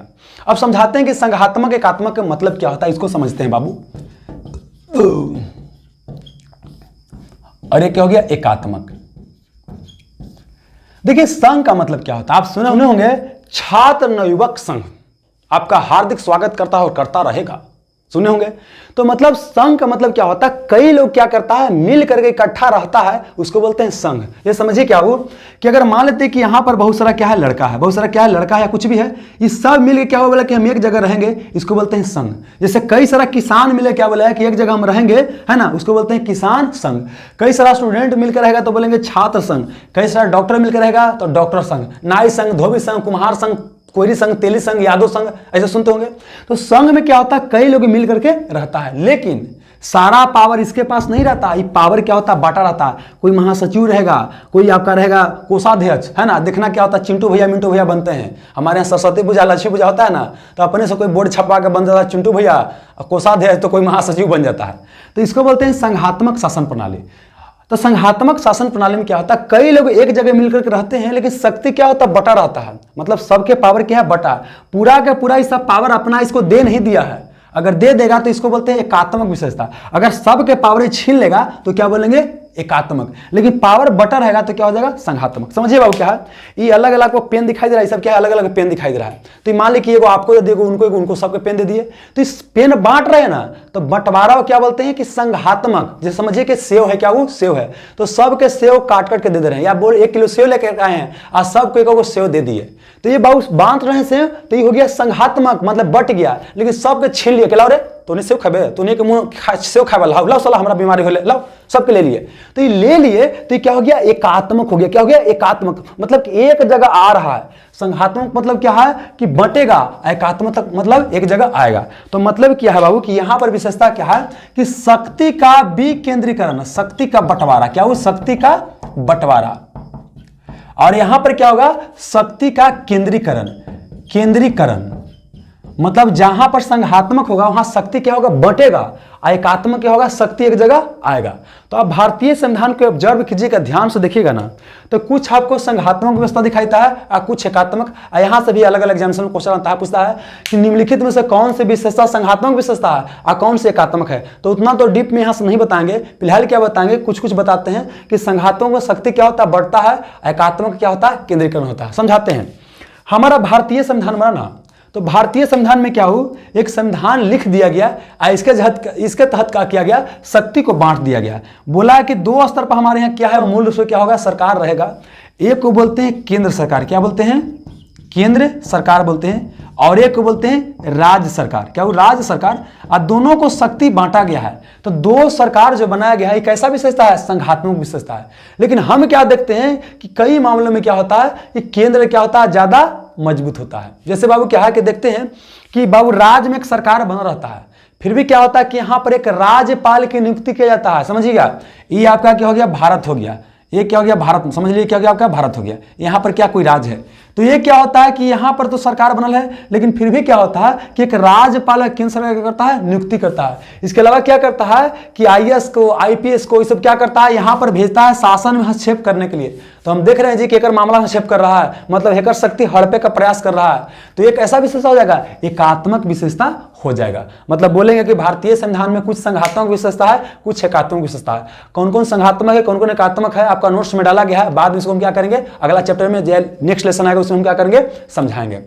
समझ में आ गया इतना बाबू। अब आगे देखिए क्या है कि भारतीय संविधान में कुछ ऐसा प्रावधान किया गया है क्योंकि यह एकात्मक की ओर ज्यादा झुकाव दिखाई देगा। मतलब हम क्या देखते हैं कई मामलों में ये केंद्र सरकार क्या है बाबू, राज्य सरकार की अपेक्षा ज्यादा मौजूद है। और उसके पीछे कारण भी है। देखिए हमारे देश में जानते हैं शुरुआत में क्या है एकात्मक विशेषता को ज्यादा क्यों बनाया गया, क्योंकि हमारे देश के जानते हैं अलग अलग क्षेत्र अलग रहने के लिए बोलता था। जब इंग्लैंड हमारे से गया बाबू ना, तो देश को टुकड़ा टुकड़ा में बांट दिया। अब कोई बोला कि हम अलगे हो जाएंगे, बोलता कि हम अलगे, बोलता कि हम अलगे, बोलता कि हम अलगे, है ना। तो जब तक ये मजबूत नहीं रहेगा उस सबको मिला के रखेगा जी, एकदम टाइट कर रहेगा कि साले भागला तो मार के धे तोड़ दूंगा, एकदम सब हमारा जो मिल के रहा। तो दिक्कत है तो आओ हम तो समाधान करेंगे। क्या चीज दिक्कत है, पैसा कौड़ी की दिक्कत है, खाए पी की दिक्कत है, कौन सी दिक्कत है बोलो, तो बोलेगा तो उसको दूर करेगा।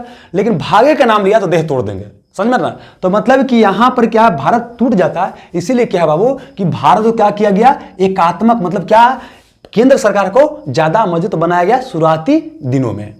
तो अब देखते हैं क्या कि भारतीय संविधान में क्या है, कुछ एकात्मक विशेषता क्या है। तो भारतीय संविधान में क्या किया गया है, आपातकाल का प्रावधान किया गया। कब, आपातकाल का प्रावधान किया गया है।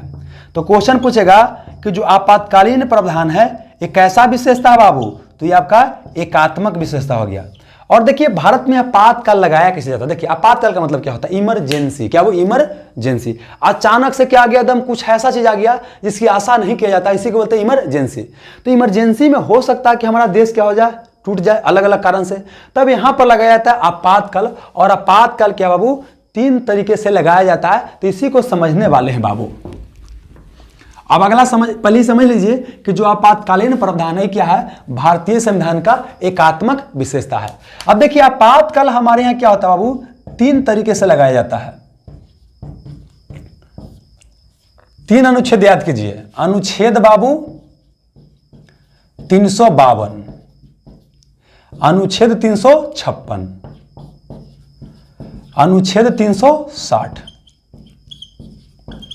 जी क्या बता रहे बाबू, बोल रहे हैं कि अनुच्छेद 352 क्या बोलता है, इसको बोलते हैं अनुच्छेद 352 के तहत लगता है हमारे यहाँ राष्ट्रीय आपातकाल। क्या लगता है दोस्त, राष्ट्रीय आपातकाल लगता है। समझाते हैं सब क्या होता है। और इसको बोलते हैं बाबू राष्ट्रपति शासन। क्या बोलते हैं, राष्ट्रपति शासन। इसी को बोलते हैं संवैधानिक आपातकाल। क्या बोलते हैं, संवैधानिक आपातकाल बोलते हैं। और इसको बोलते हैं वित्तीय आपातकाल। क्या वो, वित्तीय आपातकाल। पहले समझाते हैं अनुच्छेद 360 क्या बोलता है। यह बोलता है ना कभी भी देश का स्थिति क्या हो गया, खराब हो गया, देश के पास पर्याप्त पैसा कौड़ी नहीं है, तो ऐसी परिस्थिति में यह आपातकाल लगाया जा सकता है। मतलब आपातकाल लगेगा ना, तो मतलब समझिए क्या है कि नॉर्मल कंडीशन में मान लेते हैं क्या है कि हम भाई नौकरी करते हैं तो हमको पेमेंट कितना मिलता है, 60,000 मिलता है। तो जब इमरजेंसी लग जाएगा ना तो हमारे पेमेंट कितना ही मिलेगा जिससे हमको काम चल सके खाली, मतलब कि 20,000 मिलेगा, 40,000 क्या होगा सरकार अपने लिए क्या करेगी, बचा करके रखेगी। तो वित्तीय आपातकाल मतलब क्या होता है कि जब सरकार के पास वित्त वाला क्या आ जाए, इमरजेंसी आ जाए, मतलब वित्त मतलब होता है पैसा वाला इमरजेंसी आ जाए, तब लगता है वित्तीय आपातकाल। इसका वर्णन किस अनुच्छेद में है, 360 में। तो क्वेश्चन पूछेगा वित्तीय आपातकाल का वर्णन किस अनुच्छेद में है, 360 में है। अगला क्वेश्चन पूछेगा क्या वित्तीय आपातकाल का प्रयोग भारत में हुआ है, तो नहीं। हमारे यहां देखिए बाबू क्या है, 1989-90 के आसपास में देश का स्थिति बहुत ही खराब हो गया था, लेकिन फिर भी आपातकाल नहीं लगाया गया है। तो अगला क्वेश्चन पूछेगा ऐसे बाबू कि निम्नलिखित में से कौन सा आपातकाल का प्रयोग एक बार भी नहीं हुआ है। तो वित्तीय आपातकाल का प्रयोग एको बार अभी बाबू नहीं किया गया है। ये पॉइंट आपको समझ में आ गया। और वित्तीय आपातकाल का प्रावधान कहां से लिया गया है, ये अमेरिका से लिया गया है ना, कि इमरजेंसी अगर कभी आ गया तो हम वित्तीय आपातकाल लगा सकते हैं, लेकिन फिलहाल लगाया नहीं गया है। अब अगला आते हैं अनुच्छेद 356 क्या बोलता है। ये बोलता है संवैधानिक आपातकाल। जैसे हमने क्या बताया कि 2 स्तर पर सरकार है, एक केंद्र स्तर पर एक राज्य स्तर पर। अब समझिए क्या है, जब राज्य में होता है चुनाव, और चुनाव होने के बाद कोई भी पॉलिटिकल पार्टी सरकार नहीं बना पाता। तो समझिए क्या वो बता रहे हैं कि जैसे एक क्या हो गया दोस्त आपका, समझिए एक क्या हो गया आपका बाबू, भारत हो गया। क्या हो गया आपका, भारत हो गया। तो यहां पर मान ली कि बिहार राज्य है, बिहार राज्य कोई भी राज्य ले सकते हैं। यहां पर चुनाव हुआ और चुनाव के बाद कोई भी सरकार नहीं बना पाया। तो कोई भी सरकार नहीं बना पाया तो यहां क्या करेगा, राज्यपाल मैसेज भेजेगा केंद्र सरकार को कि यहां पर कोई भी सरकार नहीं बना रहा है, तो क्या किया जाए। मतलब क्या है कि जब सरकार नहीं बना पा रहा है तो जो संविधान में जो प्रावधान है उसके अनुसार शासन नहीं हो पाएगा। तब मतलब क्या है, बोला गया कि संवैधानिक आपातकाल आ गया। क्या गया है? संवैधानिक आपातकाल का है कि बाप सरकार के कोरोना बन लगा था कि हाँ, तो आपातकाल आ गया था कि हाँ। तो वहां बोलता है कि तब क्या करल जाओ, तो बोलता है कि राष्ट्रपति शासन लगा दिया जाए। तो राष्ट्रपति शासन के माध्यम से क्या होता है कि शुरुआती में यहां पर राज्यपाल के पास पावर नहीं होता है, लेकिन जैसे ही राष्ट्रपति शासन लगता है तो पूरा सरकार क्या होता है, पूरा बोल सकते हैं राज्य का सत्ता किसके हाथ में चलता है, केंद्र सरकार के हाथ में चला जाता है। और केंद्र सरकार क्या करता है, राज्यपाल के जरिए यहां पर क्या करता है, शासन करता है ना। तो हम देख रहे हैं कि राज्य का पावर छीन लिया गया जी, तो पावर छीन लिया गया तो एकात्मक विशेषता हो गया ना। तो मतलब क्या है कि अनुच्छेद 356 के तहत क्या लगता है, राष्ट्रपति शासन लगता है। इसी को बोलते हैं संवैधानिक आपातकाल। तो ज्यादातर क्वेश्चन इसे पूछता है कि राष्ट्रपति शासन का वर्णन किस अनुच्छेद में है, 356 में। संवैधानिक आपातकाल किसे कहते हैं, राष्ट्रपति शासन को ही कहते हैं। अब देखिए सबसे ज्यादा बाबू दुरुपयोग किसका हुआ है, 356 का ही हुआ, उपयोग नहीं हुआ। उपयोग का मतलब क्या होता है, कभी कभी क्या है जरूरत पड़ेगा तो उपयोग करेंगे, है ना।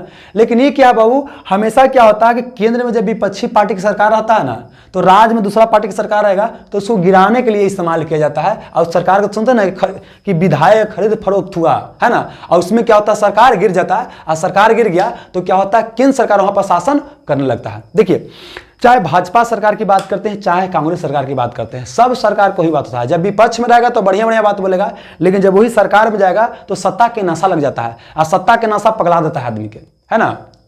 तो देखिए जब कांग्रेस सरकार था बाबू, तो सबसे पहले बाबू क्या है, इसका प्रयोग किया गया था, अनुच्छेद 356 का राष्ट्रपति शासन का बाबू प्रयोग किया गया था पंजाब में। कहा वो, पंजाब में 1951 में। तो फिलहाल इतना ही याद रखिएगा कि सबसे ज्यादा प्रयोग या सबसे ज्यादा दुरुपयोग किसका हुआ है बाबू, इसी का हुआ है, राष्ट्रपति शासन का ही हुआ है।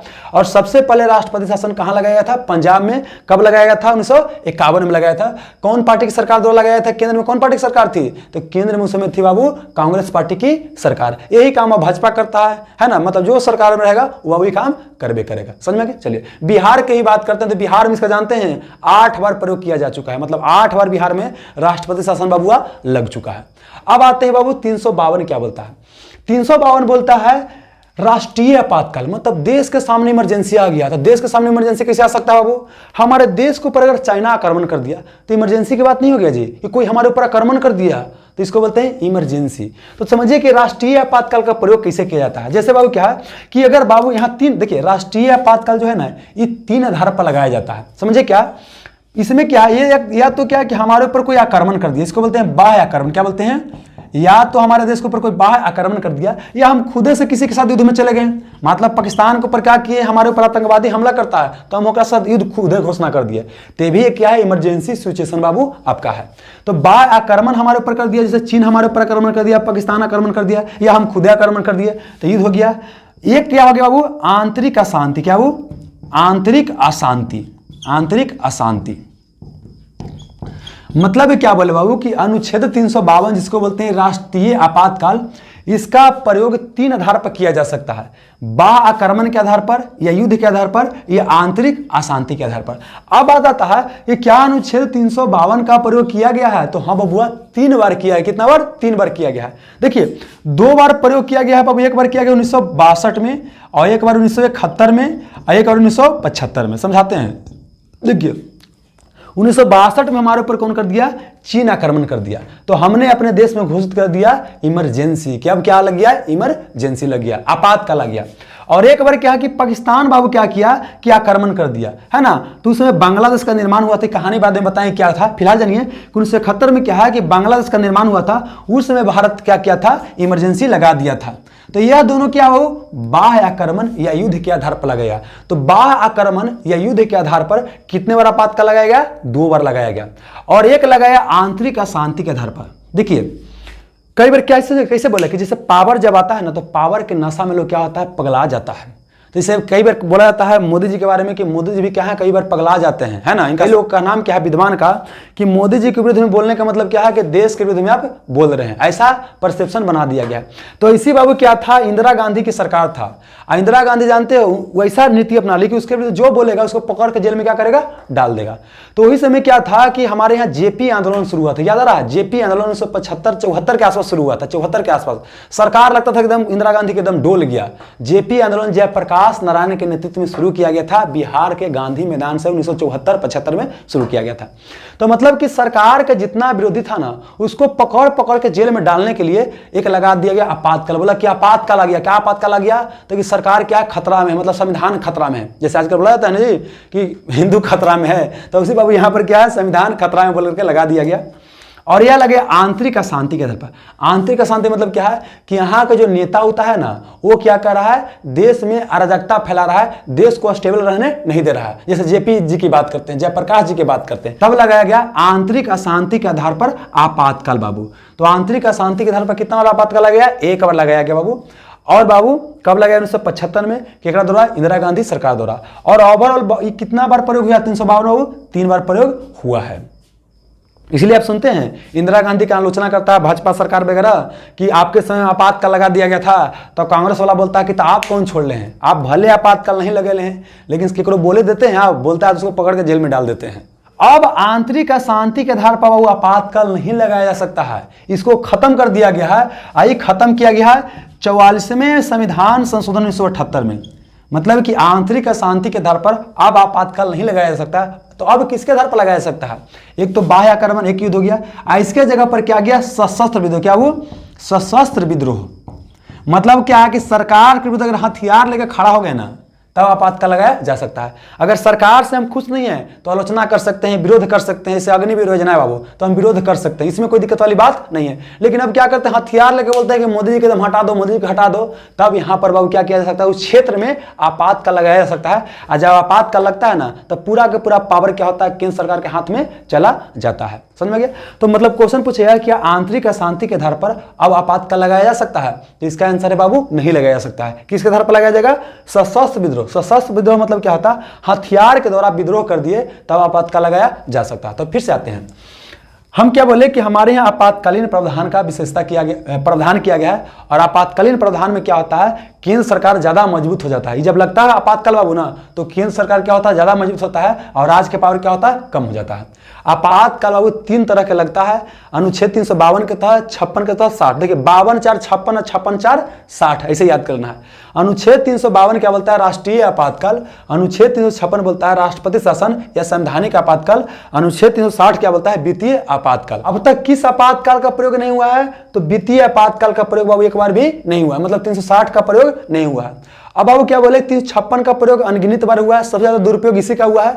और अगला क्या बोले कि राष्ट्रीय आपातकाल का प्रयोग कितना बार हुआ? 3 बार। कब कब बाबू? 62 में, 71 में, 75 में। 62-71 बाबू युद्ध या बाह्य आक्रमण के आधार पर, जबकि 75 में क्या लगाया गया है? आंतरिक अशांति के आधार पर बाबू लगाया गया है। अच्छा, यहां से एक और क्वेश्चन निकल सकता है कि तीनों में सबसे पहले कौन सा आपातकाल का प्रयोग किया गया होगा? तो देखिए 356 बाबू क्या बोले कि पंजाब में सबसे पहले 1951 में प्रयोग किया गया था। तो सबसे पहले 1951 में ही ना प्रयोग हो गया जी। जबकि बाबू ये क्या हुआ है? 300, जबकि 352 कब प्रयोग हुआ? 1962 में हुआ है। मतलब कि सबसे पहले बाबू अनुच्छेद 356 का प्रयोग किया गया है। किसका प्रयोग नहीं हुआ? 360 का प्रयोग नहीं हुआ। तो ये क्या था? भारतीय संविधान का विशेषता। तो अगला विशेषता है कि भारत में त्रिस्तरीय सरकार की चर्चा है। कितने बाबू?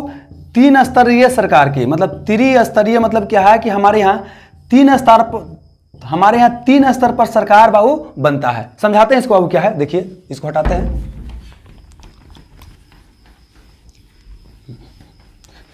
जैसे हमने क्या बताया कि हमारा जब संविधान बना था, तो मूल संविधान में क्या था कि 2 स्तर पर सरकार था। एक बाबू केंद्र स्तर पर बाबू, केंद्र स्तर पर सरकार, और एक क्या था? राज्य स्तर पर सरकार। क्या वो? राज्य सरकार था। मतलब पूछेगा कि मूल संविधान में कितने लेवल पर सरकार की चर्चा था? 2 लेवल पर, एक केंद्र सरकार, एक राज्य सरकार। बाद में बोला गया कि एक स्थानीय स्तर पर सरकार बना दिया। क्या वो? स्थानीय स्तर पर सरकार बना दी। इसको बोलते हैं स्थानीय सरकार। स्थानीय सरकार का मतलब क्या है? देखिए जैसे समझिएगा, अगर हम मान लेते हैं कि जहानाबाद है, जहानाबाद में क्या हो, ये कोई पुल उल बनवाना है, और मोदी जी क्या करते हैं कि जहानाबाद रेलवे स्टेशन के पास एक पुल बनवा देते हैं। जे आएगा जहानाबाद का दिन, पहले तो गाड़ी आएगा, कि कौन पगला अंधरा था हो कि यह पुल बनवा दिया। का है क्योंकि यहाँ पर बाबू रेलवे स्टेशन के पास पुल की आवश्यकता नहीं था, लेकिन यहाँ पर एक अरवल मोड़ है, आप लोग अपने एरिया के हिसाब से देख लीजिएगा, वहाँ पर क्या होता है बड़ी जाम लगता है, तो वहाँ पुल बनता, यहाँ के लोग से पूछा जाता तो ज़्यादा बेहतर होता। मतलब क्या है कि जो केंद्र सरकार दिल्ली में बैठा हुआ है वो लोकल लेवल की समस्या को नहीं जानता है कि लोकल लेवल में समस्या क्या है। अगर वहाँ के लोग ही पार्टिसिपेट करेंगे शासन प्रशासन में तो ज़्यादा बेहतर हो सकता है। तो इसीलिए क्या बोला गया कि एक केंद्र स्तर पर तो सरकार रहबे करेगा, एक राज्य स्तर पर रहेगा और एक होगा लोकल लेवल पर सरकार। अगर गांव का शासन करना है तो गांव के लोग ही क्या करेंगे, उसमें भाग लेंगे। अगर शहर के शासन करना है तो शहर के लोग इसमें क्या करेंगे, भाग लेंगे। इसी को बोलते हैं स्थानीय सरकार का हमारे यहाँ क्या है, चर्चा है। तो हम क्या बोले कि शुरू में 2 स्तर पर सरकार था, पूछेगा कि मूल संविधान में कितने स्तर पर सरकार की चर्चा था, 2 स्तर पर, और वर्तमान समय में कितने स्तर पर, 3 स्तर पर है। तो अब समझते हैं स्थानीय स्तर पर क्या हो। एक बोला गया कि स्थानीय मतलब क्या कि गांव में हो जाएगा, एक क्या हो जाएगा शहर में। तो गांव के शासन को बोलते हैं ग्रामीण प्रशासन और शहर के शासन को बोलते हैं शहरी प्रशासन। तो गांव में बनाया गया है ग्राम पंचायत, क्या बनाया गया है, ग्राम पंचायत बनाया गया है, और शहर में नगर पालिका बनाया गया है या नगर निगम इत्यादि बनाया गया है। समझ में आ गया। अब देखिए यहां से जो क्वेश्चन निकलेगा वो समझिएगा। यहां से क्वेश्चन क्या निकलेगा, देखिए संविधान में जानते हैं बाबू एक संशोधन किया गया, 2 संशोधन, एक बाबू गांव के लिए एक शहर के लिए। यहां पर संशोधन किया गया 73वां संविधान संशोधन 1992 में। अब पारित होने में कितना लग गया, 93 लग गया। और यह किया गया 74वें संविधान संशोधन, यह भी 1992-93 में। समझिए क्या कि 1992 में कोई बिल आया और ये पारित होने में कितना हो गया, 93 तक चला गया। और ये गांव के लिए लाया गया 73वां और शहर के लिए 74वां। याद करना आसान है, 73-74 दोनों एक ही साल आया था। तो 73वां संविधान संशोधन का संबंध क्या है, गांव के शासन से, मतलब ग्रामीण प्रशासन, मतलब ग्राम पंचायत से। जबकि 74वां संविधान संशोधन का संबंध किससे, शहरी प्रशासन से, मतलब नगर पालिका या नगर निगम से। तो क्वेश्चन पूछेगा ग्राम पंचायत को संवैधानिक दर्जा या संविधान के तहत दर्जा किस संविधान संशोधन के तहत मिला, 73वां, और शहरी प्रशासन को बाबू 74वां। और यह टॉपिक स्थानीय स्वशासन या स्थानीय सरकार बहुत ही महत्वपूर्ण है। जब लेसन डिटेल से बताएंगे तो इसको बहुत ही डिटेल से हम चर्चा करेंगे बाबू। अभी फिलहाल जानिए क्या है, शुरू में 2 स्तर पर सरकार था, वर्तमान में 3 स्तर पर हमारे यहाँ सरकार बाबू है। जैसे एग्जाम्पल के लिए ऐसे बोल सकते हैं कि एक बाबू दिल्ली में हो गया भारत का सरकार, एक अलग अलग राज्य में हो गया, और राज्य के अंदर फिर क्या हो गया आपका, पंचायत हो गया, है ना। मतलब समझिए केंद्र हो गया, केंद्र का अगर राज्य हो गया, और राज्य के अंदर क्या हो गया आपका स्थानीय लेवल की सरकार हो गया। समझ में आ गया। चलिए अब क्या है कि हमारे यहाँ बाबू जो सिस्टम बनाया गया है अलग अलग स्तर पर सरकार को कौन चुनेगा, तो सरकार को चुनेगा जनता। और इसके लिए क्या होगा, वो वोटिंग होगा। क्या होगा, वोटिंग होगा। और इस वोटिंग को बोलते हैं वयस्क मताधिकार। क्या हो, वयस्क मताधिकार। तो मतलब बोल सकते हैं कि अगला हमारा भारतीय संविधान में क्या विशेषता बाबू, वयस्क मताधिकार। क्या हो गया, वयस्क मताधिकार बाबू। अब वयस्क मताधिकार क्या होता है, तो ये वो जानते हैं क्वेश्चन एक बार था 10वां के एग्जाम में। हम लोग को जो पहले रहते थे तो वहाँ पे वो हेडमास्टर साहब थे, बोलते थे एक बार क्वेश्चन आया कि मताधिकार क्या होता है। तो वो लड़का लिख ले कि बड़ा बढ़िया चीज़ होता है, एकरा में माता जी का बड़ी अधिकार मिलता है, उनसे घर में पूछ के काम किया जाता है, उसको मताधिकार बोलते हैं। तो एक से एक बहादुर लड़का होता है। मताधिकार मतलब क्या होता है, मत का अधिकार। क्या हो, मत मतलब क्या होता है, वोट देने का अधिकार, उसी को बोलते हैं मताधिकार। अब वयस्क मताधिकार का मतलब होता है कि हमारे यहाँ जितना भी वयस्क लोग होगा वो क्या करेगा, वोट देगा और वो अपना क्या करेगा, प्रतिनिधि चुनेगा या अपना शासक चुनेगा, उसी को बोलते हैं वयस्क मताधिकार। तो जब हमारा संविधान बन के तैयार हुआ था उस समय बाबू क्या था, वोट देने की न्यूनतम उम्र कितना था, 21 साल। कितना वो, 21 साल था। क्वेश्चन पूछेगा कि जब हमारा संविधान बन के तैयार हुआ था तो उस समय वोट देने की न्यूनतम उम्र कितना था, 21 वर्ष। वर्तमान में वोट देने की या मत देने की न्यूनतम उम्र कितना हो, तो यह है 18 वर्ष। क्या वो, 18 वर्ष। शुरू में 21 वर्ष, वर्तमान में 18 वर्ष। तो अगला क्वेश्चन तभी तो पूछ सकता है कब घटाया गया होगा। तो अगला क्वेश्चन पूछेगा किस संविधान संशोधन के तहत वोट देने की या मत देने की अधिकार 21 से घटा करके 18 कर दिया गया। तो यह था 61वां संविधान संशोधन बाबू 1989। कहीं कहीं 88 भी दे देगा, है ना। तो 88-89 याद कीजिएगा। मतलब बोले कि वोट देने की न्यूनतम उम्र 21 से घटा करके कितना कर दिया गया, 18 कर दिया गया। और बाबू क्या हुआ, 21वां संविधान संशोधन के तहत 61वां संविधान संशोधन के तहत आई संविधान संशोधन बहुत ही महत्वपूर्ण है बाबू। बड़ी बार क्वेश्चन पूछा गया तो याद रखिए। क्वेश्चन पूछेगा कि 21वां संविधान संशोधन के तहत वोट देने की न्यूनतम उम्र घटा करके 21 से कितना कर दिएगा, वो 18 कर दिया गया। तो इसको याद रखिएगा। अब देखिए क्या है कि हमारे यहाँ बाबू क्या है है कि जो सरकार अलग अलग स्तर पर चल रहा है, सरकार जो पैसा वगैरह खर्च करता है, उस सब को जांच करने के लिए या बाबू बोल सकते हैं देश में चुनाव के लिए एकदम स्वतंत्र बाबू संगठन की स्थापना किया गया है। जैसे देश में चुनाव होगा तो देश में चुनाव के लिए क्या किया गया है बाबू, चुनाव आयोग की स्थापना किया गया है। मतलब हमारे देश में सही तरीके से और बिल्कुल स्वच्छ तरीके से चुनाव हो। देखिए, जब तक सही तरीका से और स्वच्छ तरीका से चुनाव नहीं होगा तब तक वो लोकतंत्र सही से नहीं चल सकता है। तो मतलब कि हमारे यहाँ केंद्रीय चुनाव आयोग की स्थापना किया गया है ताकि क्या हो, देश में सही तरीके से चुनाव करवाया जा सके। उस तरह से क्या है कि सरकार पैसा वगैरह खर्च करती है ना, तो पैसा सही से खर्च कर रही है कि पैसा सही से नहीं खर्च कर रही है, इसको जांच करने के लिए बनाया गया है नियंत्रक एवं महालेखा परीक्षक। वो क्या करता है कि केंद्र स्तर पर जो सरकार है, राज्य स्तर पर सरकार है और स्थानीय स्तर पर जो 3 सरकार है, तीनों के अकाउंट जांचता है कि आप सही तरीके से पैसा खर्च कर रहे हैं कि नहीं है। तो इसको बोलते हैं सार्वजनिक धन का संरक्षक। बाकी इसका चैप्टर अलग आता है तो वहां पर पढ़ाएंगे। फिलहाल जानिए क्या है कि हमारे देश में क्या है कि प्रशासन को और सही ढंग से चलाने के लिए कई सारा स्वतंत्र संगठन की स्थापना किया गया है। जैसे चुनाव करवाने के लिए बाबू चुनाव आयोग की स्थापना किया गया है और धन को संरक्षण के लिए बाबू क्या किया गया है, नियंत्रक एवं महालेखा परीक्षक की स्थापना किया गया। उस तरह से क्या है कि अधिकारियों को चुनने के लिए बाबू क्या है, केंद्र स्तर पर यूपीएससी मतलब कि संघ लोक सेवा आयोग की स्थापना किया गया है और राज्य स्तर पर राज्य लोक सेवा आयोग की स्थापना किया गया है।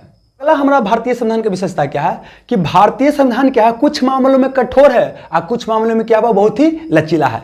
मतलब कि भारतीय संविधान ना तो ज्यादा कठोर है ना ज्यादा क्या है, लचीला है। दोनों क्या है, मिला जुला रूप है। जैसे अपने मम्मी की बात करते हैं तो मम्मी क्या होती है, कुछ मामले में बड़ी कठोर होती है, मार एकदम ढेंगरिया देती है कि मारो बदमाशी करे, आओ बदमाशी करे, मार मार मार, है ना। और कुछ मामले क्या होते हैं, मेरा बाबू मेरा सोना, है ना। तो मतलब कुछ मामले में कठोर है, कुछ मामले क्या है, बहुत ही लचीला है। तो समझिए क्या है भारतीय संविधान का अगला विशेषता क्या है कि भारतीय संविधान क्या है बाबू, कठोरता। क्या वो कठोरता एवं लचीलापन, एवं क्या बोले बाबू, लचीलापन।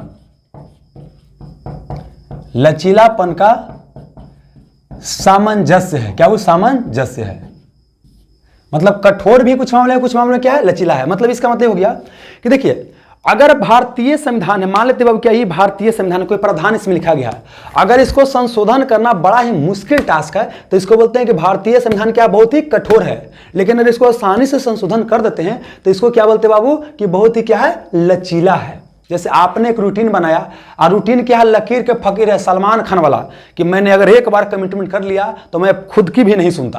तो ये हो गया क्या, कठोर हो गया। लेकिन क्या हो गया, फिर सुन लिया कि चलो कोई दिक्कत नहीं, कर लेते हैं, तो इसको बोलते हैं लचीला। अब समझाते हैं क्या वो, अमेरिका के संविधान को कठोर संविधान मानते हैं। क्या मानते हैं, अमेरिका के संविधान को कठोर संविधान मानते हैं। मतलब अमेरिका के संविधान में अगर संशोधन करना हो तो खून पसीना क्या हो जाएगा, छूट जाएगा। जबकि बाबू ब्रिटेन के संविधान को क्या बोलते हैं, लचीला संविधान। तो क्वेश्चन पूछेगा कि अमेरिका के संविधान कैसा संविधान है, कठोर संविधान।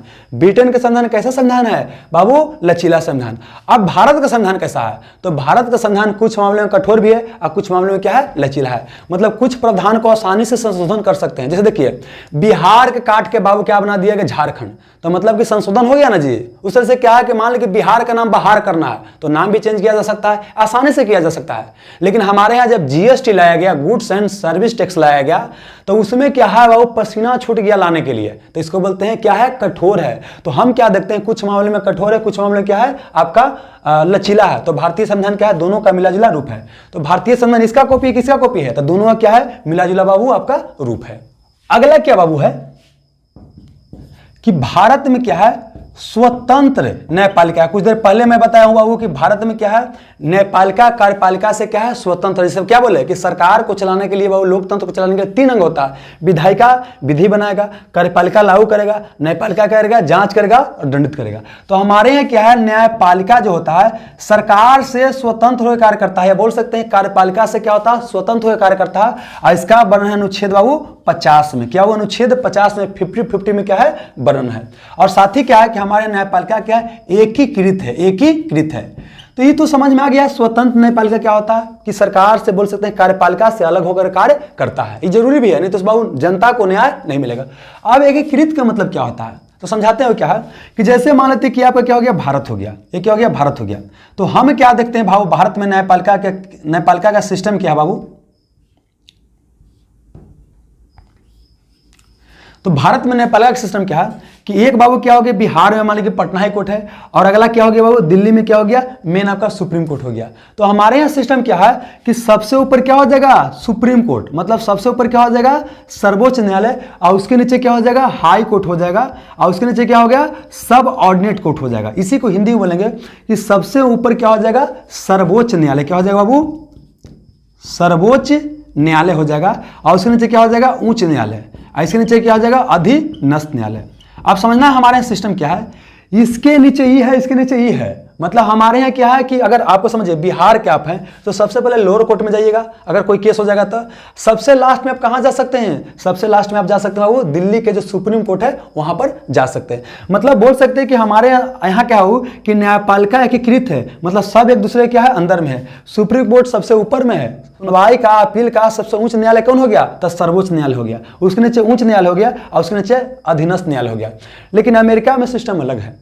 अमेरिका में सिस्टम क्या है कि अगर ए बाबू क्या है, अमेरिका है, और अमेरिका की राज है, मान लीजिए ये वाशिंगटन राज है, तो यहां पर क्या हुआ कि राज के कानून को क्या करेगा, राज न्यायपालिका देखेगा, जब केंद्र के कानून कौन देखेगा, केंद्र न्यायपालिका देखेगा। मतलब राज्य के लिए अलग न्यायालय है और केंद्र के लिए अलग है, और दोनों बिल्कुल अलग अलग हुए काम करता है, दोनों का शक्ति क्या है वो अलग है। लेकिन हमारे यहाँ क्या हो, एकीकृत हुए काम करता है। हालांकि हमारे यहाँ भी राज्य में न्यायालय है, लेकिन वो क्या होता है कि केंद्र सरकार का जो न्यायालय होता है उसके अंडर में रहकर कार्य करता है। तो हमारे यहाँ बोल सकते हैं कि न्यायपालिका स्वतंत्र है किससे, कार्यपालिका से, लेकिन और मामले में क्या एकीकृत है, उसके नीचे वो, उसके नीचे उसके नीचे वो है बाबू। लेकिन अमेरिका में सिस्टम क्या अलग है, अमेरिका में संघीय कानून को बाबू, केंद्र कानून को केंद्रीय न्यायालय लागू करता है, जबकि राज्य कानून को राज्य न्यायालय लागू करता है बाबू।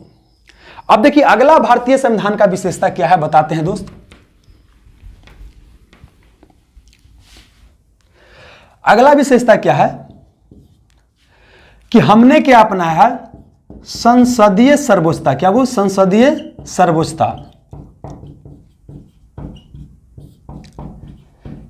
एवं न्यायिक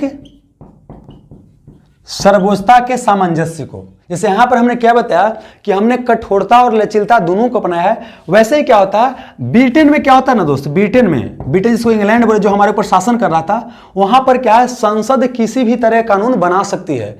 मतलब वहां बाबू क्या है, संसद सर्वोच्च होता है। ब्रिटेन में क्या होता है, संसद सर्वोच्च है, वो कुछ भी कानून बना सकता है। ब्रिटेन के संविधान के बारे में बोला जाता है बाबू कि लड़की को लड़का और लड़का को लड़की छोड़ करके बाकी सब चीज बना सकता है। मतलब कि कुछ भी बनाने के लिए क्या है, स्वतंत्र है, सिर्फ लिंग को चेंज करने के लिए। हालांकि आजकल तो क्या होता है, उसके लिए संसद की आवश्यकता ही नहीं। आजकल तो क्या है कि साइंस एंड टेक्नोलॉजी इतना बढ़ गया है कि यहाँ पर लिंग चेंज किया जा सकता है। लेकिन फिलहाल समझिए क्या है, ब्रिटेन का संविधान क्या होता है, सर्वोच्च होता है, ये किसी भी तरह कानून बना सकता है, समझ में गया ना। लेकिन हमारे यहाँ क्या होता है, संसद सर्वोच्च बाबू नहीं होता है। हमारे यहाँ क्या होता है, संविधान सर्वोच्च होता है। क्या होता है, संविधान सर्वोच्च होता है। तो संविधान क्या बोलता है कि संसद जो है ना, संसद किसी भी तरह कानून बनाने के लिए स्वतंत्र है। लेकिन जब कानून मान ली कि बन गया तो ये जानते हैं कानून का फिर जांच होता है। क्या होता है, जांच होता है, जिसका बोलते हैं न्यायिक समीक्षा। क्या बोलते हैं, न्यायिक समीक्षा। न्यायिक समीक्षा को बोलते हैं अंग्रेजी में जुडिशियल रिव्यू। तो जुडिशियल रिव्यू कौन करता है, न्यायालय। क्या करता है, न्यायालय करता है। समझाते हैं बाबू। मान लेते हैं क्या है कि यहाँ संसद कोई कानून बनाया, एक क्या बनाया, कानून, किसान बिल पर मान लीजिए कानून बनाया। अब न्यायालय जांच करता है। न्यायालय जांच क्या करेगा, हमारे यहाँ बाबू क्या है, ये संविधान है, क्या है, संविधान है। न्यायालय ही जांच करता है कि संविधान के अनुरूप है कि नहीं है। अगर संविधान के अनुरूप है तो कोई दिक्कत वाली बात नहीं है। लेकिन अगर संविधान के अनुरूप नहीं है, पाया गया कि संविधान के अनुरूप नहीं है, तो कानून क्या हो जाएगा, रद्द हो जाएगा। जैसे ही बताते हैं क्या था, एक बाबू क्या था, NJC, national judicial appointment committee. जैसे बोला गया ना कि न्यायालय में अधिकारियों को नियुक्ति के लिए क्या किया जाएगा बाबू, जैसे हमारे यूपीएससी एग्जाम होता है ना, आईएएस को चुनने के लिए, तो उसी जज को चुनने के लिए एनजेसी बनाया जाएगा। तो संसद कानून बना दिया, बाद में कानून बना दिया तो न्यायालय जांच किया और क्या बोला कि न्यायालय के मामले में सरकार क्या कर रही है, हस्तक्षेप कर रही है, अपना पिट्ठू आदमी बैठाने का प्रयास कर रही है। तो यह क्या है, संविधान के अनुरूप नहीं है, तो इसको क्या कर दिया गया, रद्द कर दिया गया। मतलब समझिए क्या बोल रहे हैं, हमारे यहाँ संसद किसी भी तरह कानून बनाने के लिए स्वतंत्र है, कोई दिक्कत वाली बात बाबू नहीं है। लेकिन साथ ही क्या बाबू, जब कानून बना लेता है ना, तब हीरो की एंट्री होता है, रजनीकांत है ना। और वो क्या करता है, देखता है कि आप कानून के अनुसार बनाए हैं कि नहीं, संविधान के अनुसार बनाए हैं कि नहीं। अगर संविधान के अनुसार बनेले हैं तो कोई दिक्कत वाली बात नहीं है। लेकिन अगर संविधान के अनुरूप अगर नहीं बनेले हैं तो उसको क्या कर दिया जाएगा, रद्द कर दिया जाएगा। आई जांच होता है, इसी को न्यायिक समीक्षा बोलते हैं। तो यहाँ से क्वेश्चन तो भी आ सकता, क्या क्या क्वेश्चन आ सकता है, क्या संसद किसी भी तरह कानून बनाने के लिए स्वतंत्र है, हाँ स्वतंत्र है। लेकिन बाद में कौन जांच करेगा? न्यायालय। और न्यायालय जो जांच करता है उसे क्या बोलते हैं? न्यायिक समीक्षा या जुडिशियल रिव्यू। तो जुडिशियल रिव्यू का मतलब क्या होता है कि सरकार के बनाए गए कानून का न्यायालय द्वारा जांच करना है, जुडिशियल रिव्यू होता है। और न्यायालय जानते हैं वो क्या दिया है, एक बोला है बेसिक स्ट्रक्चर। क्या बोला है? Basic structure. समझाते हैं क्या वो बेसिक स्ट्रक्चर, संविधान का मूल संरचना। मूल संरचना मतलब समझिए क्या होता है। जैसे मान लेते हैं कि बाबू की एग्जांपल लेते हैं कि मान लेते हैं कि हमारा बिल्डिंग है, ये बिल्डिंग मान लेते हैं कि हम किराया पर लिए हुए हैं। तो इसमें क्या है कि हम बाबू क्या कि एसी लगवा दिए, कूलर लगवा दिए है ना, बढ़िया से प्लास्टर व्लास्टर करवा दिए। मकान मालिक आया देख बोला बाप अफसर आदमी है, एकदम गजब आदमी, बड़ी जबरदस्त आदमी है, पूरा करवाइए इसे ही। लेकिन अब अगला दिन हम क्या करते हैं कि भाई मुंह नोचवा मशीन मंगवा लेते हैं, है ना जी, 5-6 को, और नीचे पिलड़वा क्या करते हैं उसको कबाड़ते हैं। तब बाबू करे देगा? नहीं करने देगा। मतलब बोला क्या कि बिल्डिंग का जो बेसिक चीज है उसको आप चेंज नहीं कर सकते हैं, बाकी बढ़िया लगे वाला चीज उसको बदल सकते हैं। एग्जांपल के लिए और समझाते हैं बाबू क्या है कि मान लेते हैं क्या है कि हमको ब्याह हो रहा है ना जी, एकदम पेन होकर देख रहे हैं, एकदम दाढ़ी मूछ एकदम बनवा ली है ना, पूरा कर लिया। उसी हमारे क्या है लड़की है, लड़की एकदम क्या किया, एकदम पूरा पेन हो ली है और सन का 2 बलवा इसे कर ली है।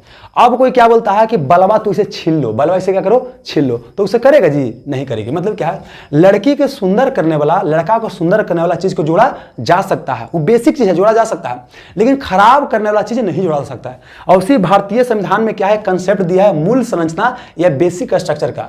मतलब संविधान में बाबू कहीं लिखा नहीं गया है कि मूल स्ट्रक्चर या बेसिक स्ट्रक्चर क्या होता है, ये न्यायालय खुदे बताया है, इस समय समय पर ही बताता है क्या बेसिक चीज है। ये बोलता है ये चीज को आप चेंज नहीं कर सकते हैं, बाकी कुछ भी आप चेंज कर सकते हैं। मतलब समझाते हैं, हमारा देश में क्या है अलग अलग जाति, अलग अलग धर्म, अलग अलग भाषा के लोग रहते हैं, मतलब विविधताओं का देश है। और साथ ही क्या है कि भारतीय संविधान भारत को क्या बनाया बाबू, आपको धर्मनिरपेक्ष बनाया है। क्या धर्मनिरपेक्ष? अभी समझाएंगे धर्मनिरपेक्ष का मतलब क्या होता है कि हमारे यहाँ सब धर्म क्या है समान है। आप देखते हैं ना, कोई मांग करता है हिंदू राष्ट्र, तो कोई मांग करता है मुस्लिम राष्ट्र, तो कोई मांग करता है कि भारत को खालिस्तान राष्ट्र बनाइए, मतलब कि भारत को क्या बनाइए, आपका सिख राष्ट्र बनाइए, ठीक ना। तो क्या भारत के संविधान में हिंदू राष्ट्र जोड़ा जा सकता है? तो संविधान बोलेगा क्या, तो न्यायालय क्या बोलेगा? नहीं, क्योंकि हमारे यहाँ क्या बाबू आपका धर्मनिरपेक्षता है, विविधता है, इस कारण से क्या है हिंदू राष्ट्र नहीं जोड़ा जा सकता है। अगर ये जोड़ेगा, अगर कानून पास हो जाएगा ना, तो न्यायालय उसको क्या कर देगा? रद्द कर देगा। तो इसी को बोलते बाबू क्या बेसिक स्ट्रक्चर। आई केशवानंद भारती केस से आया था, ये क्वेश्चन पूछा गया बिहार से सीजीएल में कि बेसिक स्ट्रक्चर या मूल संरचना का सिद्धांत किससे आया बाबू, तो ये केशवानंद भारती केस आया है। बेसिक स्ट्रक्चर का एक हम चैप्टर बताएंगे, जब प्रस्तावना बताएंगे तो वहां डिटेल से चर्चा करेंगे बाबू। फिलहाल क्या समझे हम, क्या बताएं बाबू कि भारत क्या है संसदीय सर्वोच्चता को अपनाता नहीं है। मतलब संसदीय सर्वोच्चता कहाँ की विशेषता है? ब्रिटेन का, कि कोई भी कानून वहां पर बना सकता है, कोई दिक्कत वाली बात नहीं है। लेकिन हमारे यहाँ क्या है कि संसद कानून तो बना सकता है, लेकिन बाद में क्या होगा, जांच होगा, जिसको बोलते हैं न्यायिक समीक्षा। अगर बाबू क्या है कि बेसिक स्ट्रक्चर का उल्लंघन करेगा तो कानून को रद्द कर दिया जाएगा। बेसिक स्ट्रक्चर का उल्लंघन नहीं करेगा, मतलब कि संविधान का उल्लंघन नहीं करेगा, तो कानून बाबू रहेगा। तो ये क्या समझ में आया कि हमारे यहाँ संसद सर्वोच्च नहीं है, हमारे यहाँ क्या सर्वोच्च है, तो हमारे यहाँ बाबू संविधान क्या है? सर्वोच्च है। अगला समझिए क्या है, अगला है न्यायिक सर्वोच्चता। ये क्या होता है? न्यायिक सर्वोच्चता क्या कहता है बाबू कि न्यायालय क्या रहेगा? सर्वोच्च रहेगा। न्यायालय कुछ भी करने के लिए स्वतंत्र है। तो अमेरिका में क्या है? न्यायिक सर्वोच्चता है। मतलब देखिए ब्रिटेन में क्या है कि संसद सर्वोच्च है बाबू, और अमेरिका में क्या है? न्यायालय सर्वोच्च है। मतलब अमेरिका कोई भी बाबू न्याय कर सकता है, समझ में ना। लेकिन भारत की बात करते हैं, देखिए भारत में जानते हैं क्या है, संसद एक तरफ हो गया बाबू ना, एक तरफ क्या हो गया? न्यायालय हो गया।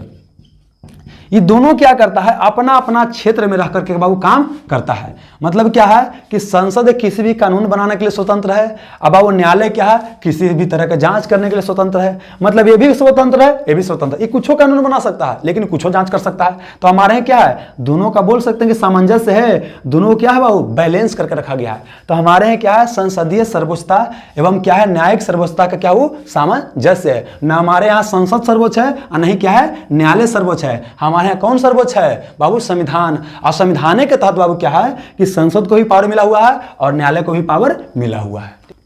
अगला विशेषता भारतीय संविधान का क्या है बाबू कि भारत ने क्या अपनाया? धर्मनिरपेक्षता। क्या अपनाया? धर्मनिरपेक्षता को। मतलब देखिए दोस्त क्या हुआ कि भारत की बात करते हैं तो ये आपका क्या हो गया दोस्त? भारत हो गया, समझिएगा। ये मान लेते हैं क्या मोटा मोटी क्या हो गया आपका? भारत हो गया, समझिए। तो भारत की साइड क्या था? पाकिस्तान, इस साइड क्या हो गया? बांग्लादेश। अब समझिए क्या है कि जब भारत 1947 की पहले की बात करते हैं तो ये पूरा क्या था, भारत ही था। लेकिन बाद में क्या हुआ, पाकिस्तान के निर्माण के लिए मोहम्मद अली जिन्ना और मुस्लिम लीग के नेतृत्व में एक आंदोलन छिड़ गया।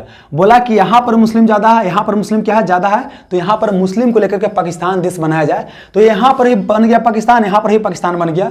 और पाकिस्तान ने खुद को घोषित कर दिया कि हम क्या रहेंगे, मुस्लिम राष्ट्र रहेंगे। अब रहा भारत की बारी कि भारत क्या करेगा। तो भारत क्या बोला कि हमारे यहाँ सब धर्म के लोग रह सकते हैं, हम धर्म के नाम पर देश बनाने वाले नहीं हैं, क्योंकि हमारे यहाँ सब धर्म के लोग रहे हैं। हमारे यहाँ क्या कई धर्मों का उदय की भूमि रहा है। हमारे यहाँ हिंदू धर्म का उदय हुआ है, हमारे यहाँ बौद्ध धर्म का उदय हुआ है, हमारे यहाँ जैन धर्म का उदय हुआ है, हमारे यहाँ आजीवक धर्म का उदय हुआ है, हमारे ऐसे हजारों धर्मों का उदय हुआ है। तो हम कौन धर्म को अपनाएं? तो हम बोले कि हम क्या अपनाएंगे, धर्मनिरपेक्ष। मतलब क्या है कि हम क्या है, सारे धर्मों को समान रूप से क्या करेंगे, ट्रीट करेंगे। देखिए, कोई खास धर्म को लेकर कोई देश बन जाता है ना, तो उस धर्म के लोग को ज्यादा अच्छा वहां पर ट्रीटमेंट मिलता है। जैसे पाकिस्तान में क्या है, मुस्लिम को ज्यादा अधिकार मिलता है। जैसे पहले नेपाल एक हिंदू राष्ट्र था, तो नेपाल में हिंदू को ज्यादा अधिकार मिलता होगा। अब क्या है कि नेपाल भी एक धर्मनिरपेक्ष राष्ट्र बन गया है। तो भारत क्या अपनाया, धर्मनिरपेक्षता को अपनाया। मतलब क्या है कि धर्म के मामले में सरकार क्या रहेगा, वो अलग रहेगा। अब समझाते हैं धर्मनिरपेक्षता का मतलब क्या होता है। धर्मनिरपेक्षता का मतलब होता है कि राज हो गया या जो सरकार हो गया बाबू, क्या है, नागरिकों के धार्मिक मामला से खुद को क्या रखेगा, अलग रखेगा।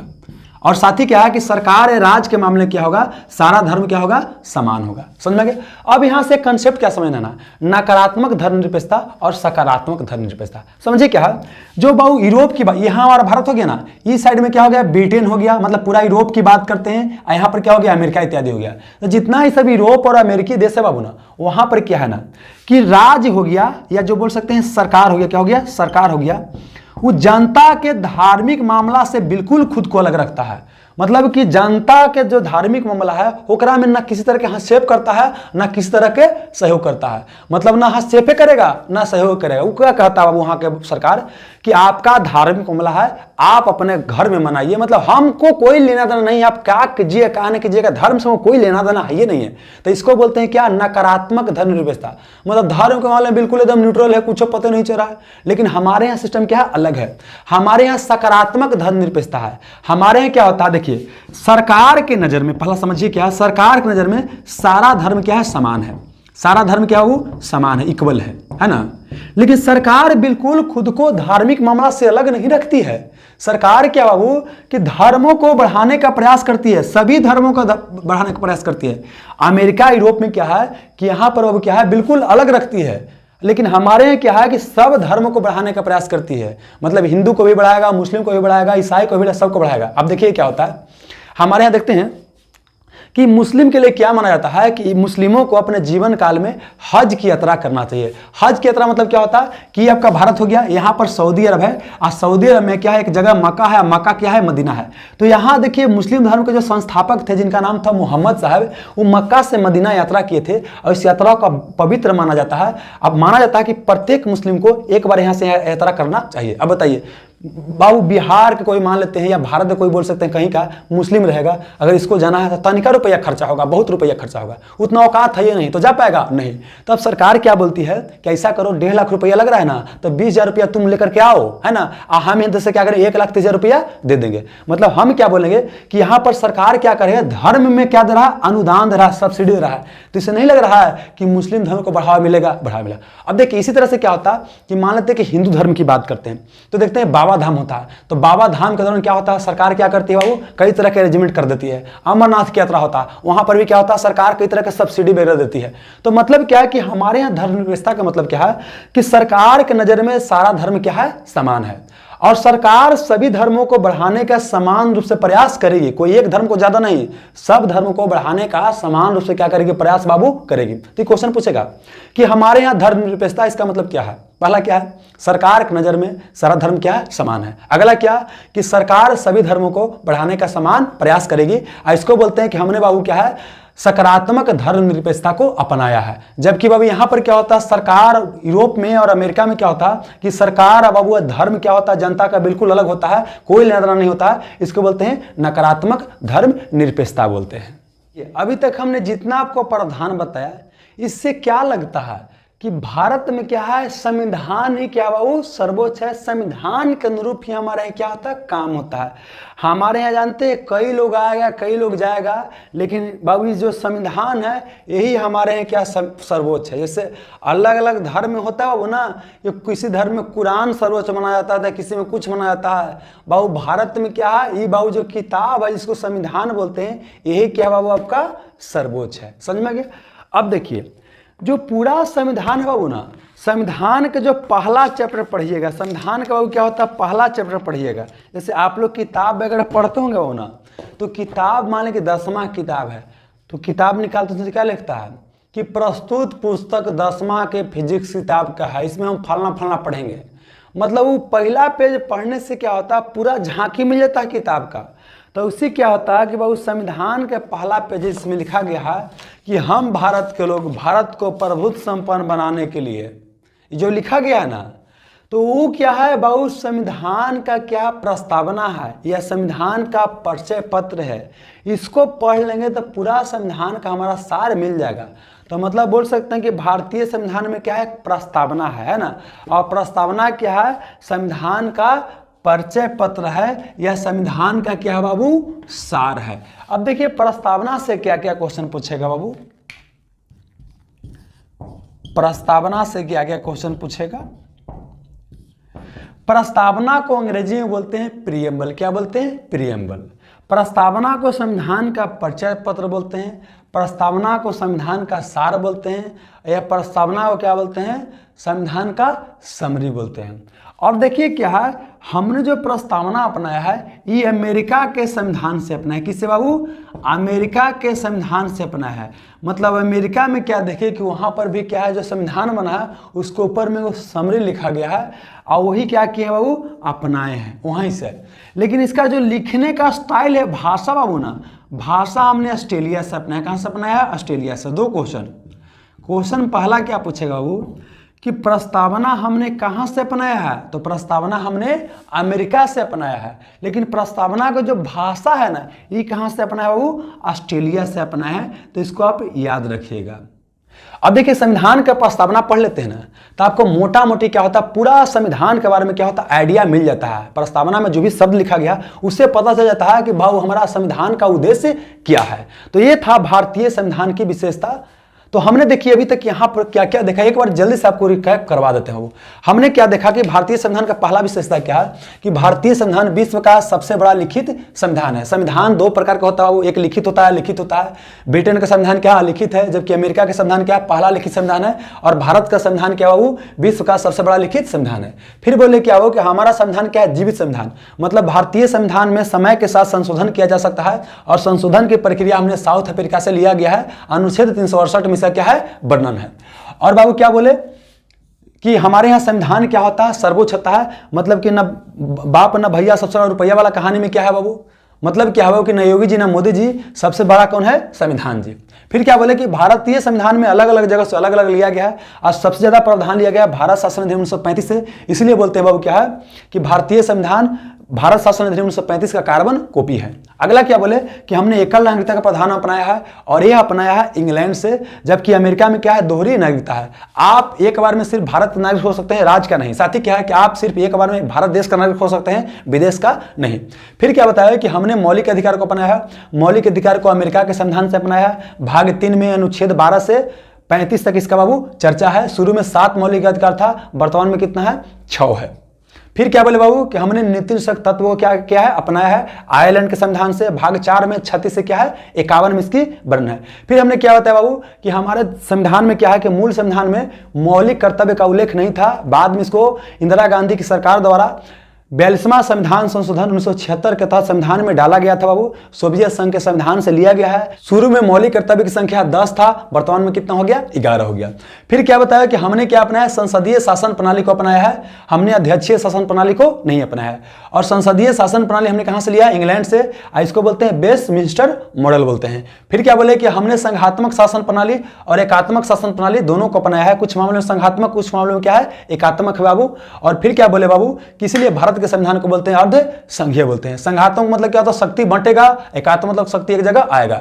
इसी में क्या है इसी में क्या है आपातकालीन प्रावधान। आपातकाल हमारे यहाँ 3 तरीके से लगाया जा सकता है, अनुच्छेद 352, 356, 360।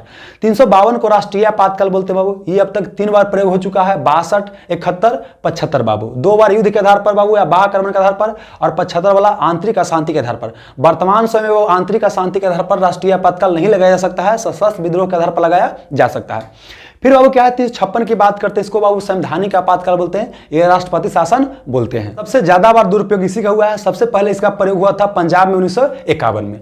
फिर क्या बोले वित्तीय आपातकाल अनुच्छेद 60 के तहत लगाया जाता है, लेकिन इसका प्रयोग अभी तक नहीं किया गया है। फिर हमने क्या बताया कि हमने त्रिस्तरीय सरकार को बाबू अपनाया है। शुरू में था 2 स्तर पर सरकार, केंद्र स्तर, राज्य स्तर पर। बाद में क्या किया 73वां संविधान संशोधन और 74वां संविधान संशोधन के तहत बाबू स्थानीय सरकार की चर्चा यहाँ पर किया गया। फिर क्या बोले बाबू कि हमने क्या अपनाया है वयस्क मताधिकार के प्रावधान को अपनाया है। मतलब शुरू में कई साल वोट देने की उम्र था, बाद में 61वां संविधान संशोधन 1989 के तहत वोट देने की उम्र 21 से घटा के 18 कर दिया गया। फिर क्या बोले कि हमने क्या अपनाया है कठोरता एवं लचीला संविधान को, दोनों का मिला जुला रूप को अपनाया है। अमेरिकी संविधान कठोर संविधान है, जबकि ब्रिटेन का संविधान क्या है लचीला संविधान है। हमने दोनों का क्या है मिला जुला रूप को अपनाया है। फिर क्या बोले कि हमने बाबू क्या अपनाया है स्वतंत्र न्यायपालिका को अपनाया है। मतलब कि हमारे यहाँ क्या होता है विधायिका कार्यपालिका जो होता है ना, तो कार्यपालिका से क्या होता है न्यायपालिका स्वतंत्र होता है। इसका वर्णन अनुच्छेद बाबू 50 में है। और साथ ही हमारा न्यायपालिका क्या होता है एकीकृत होता है, मतलब एक के नीचे दूसरा हो गया, एक के नीचे क्या हो गया दूसरा हो गया। जबकि अमेरिका में सिस्टम क्या है अलग है बाबू। हमने क्या अपनाया कि हमने संसदीय सर्वोच्चता और न्यायिक बाबू क्या है सर्वोच्चता को मिश्रण को अपनाया है। ब्रिटेन में क्या होता है संसद सर्वोच्च होता है, जबकि अमेरिका में न्यायालय सर्वोच्च होता है, जबकि हमारे यहाँ क्या होता है संविधान सर्वोच्च होता है। तो दोनों का क्या है मिला जुला रूप है। फिर क्या बोले बाबू कि हमने धर्मनिरपेक्षता को अपनाया है। धर्मनिरपेक्षता 2 प्रकार का होता है, एक क्या होता है बाबू पश्चिमी धर्मनिरपेक्षता, इसको बोलते हैं नकारात्मक धर्मनिरपेक्षता। इसमें क्या होता है सरकार नागरिकों के धार्मिक मामला से बिल्कुल खुद को अलग कर लेती है। जबकि हमारे यहाँ सकारात्मक धर्मनिरपेक्षता है, मतलब सरकार की नजर में सारा धर्म क्या है समान है और सरकार सभी धर्मों को बढ़ावा देने का समान रूप से प्रयास बाबू करती है। फिर हमने क्या बताया कि हमने अपनाया है प्रस्तावना को संविधान का परिचय पत्र या संविधान का क्या बोलते हैं सार बोलते हैं, या संविधान का समरी बोलते हैं। यह अमेरिका के संविधान से अपनाया है, जबकि भाषा कहां से अपनाया है ऑस्ट्रेलिया के संविधान से अपनाया है। तो ये क्या था भारतीय संविधान की विशेषता बाबू। इसको 1 बार 2 बार बढ़िया से ध्यान से देख लीजिएगा वीडियो को, बहुत सारा क्वेश्चन निकलते हैं बाबू। बाकी क्या है कि आगे के लेसन आएंगे तो उसमें और आपको डिटेल से बताएंगे और बाकी नोट्स आपको डाल दिया जाएगा, तो उसको आप डाउनलोड कर लीजिएगा। ठीक है बाबू, बहुत बहुत धन्यवाद।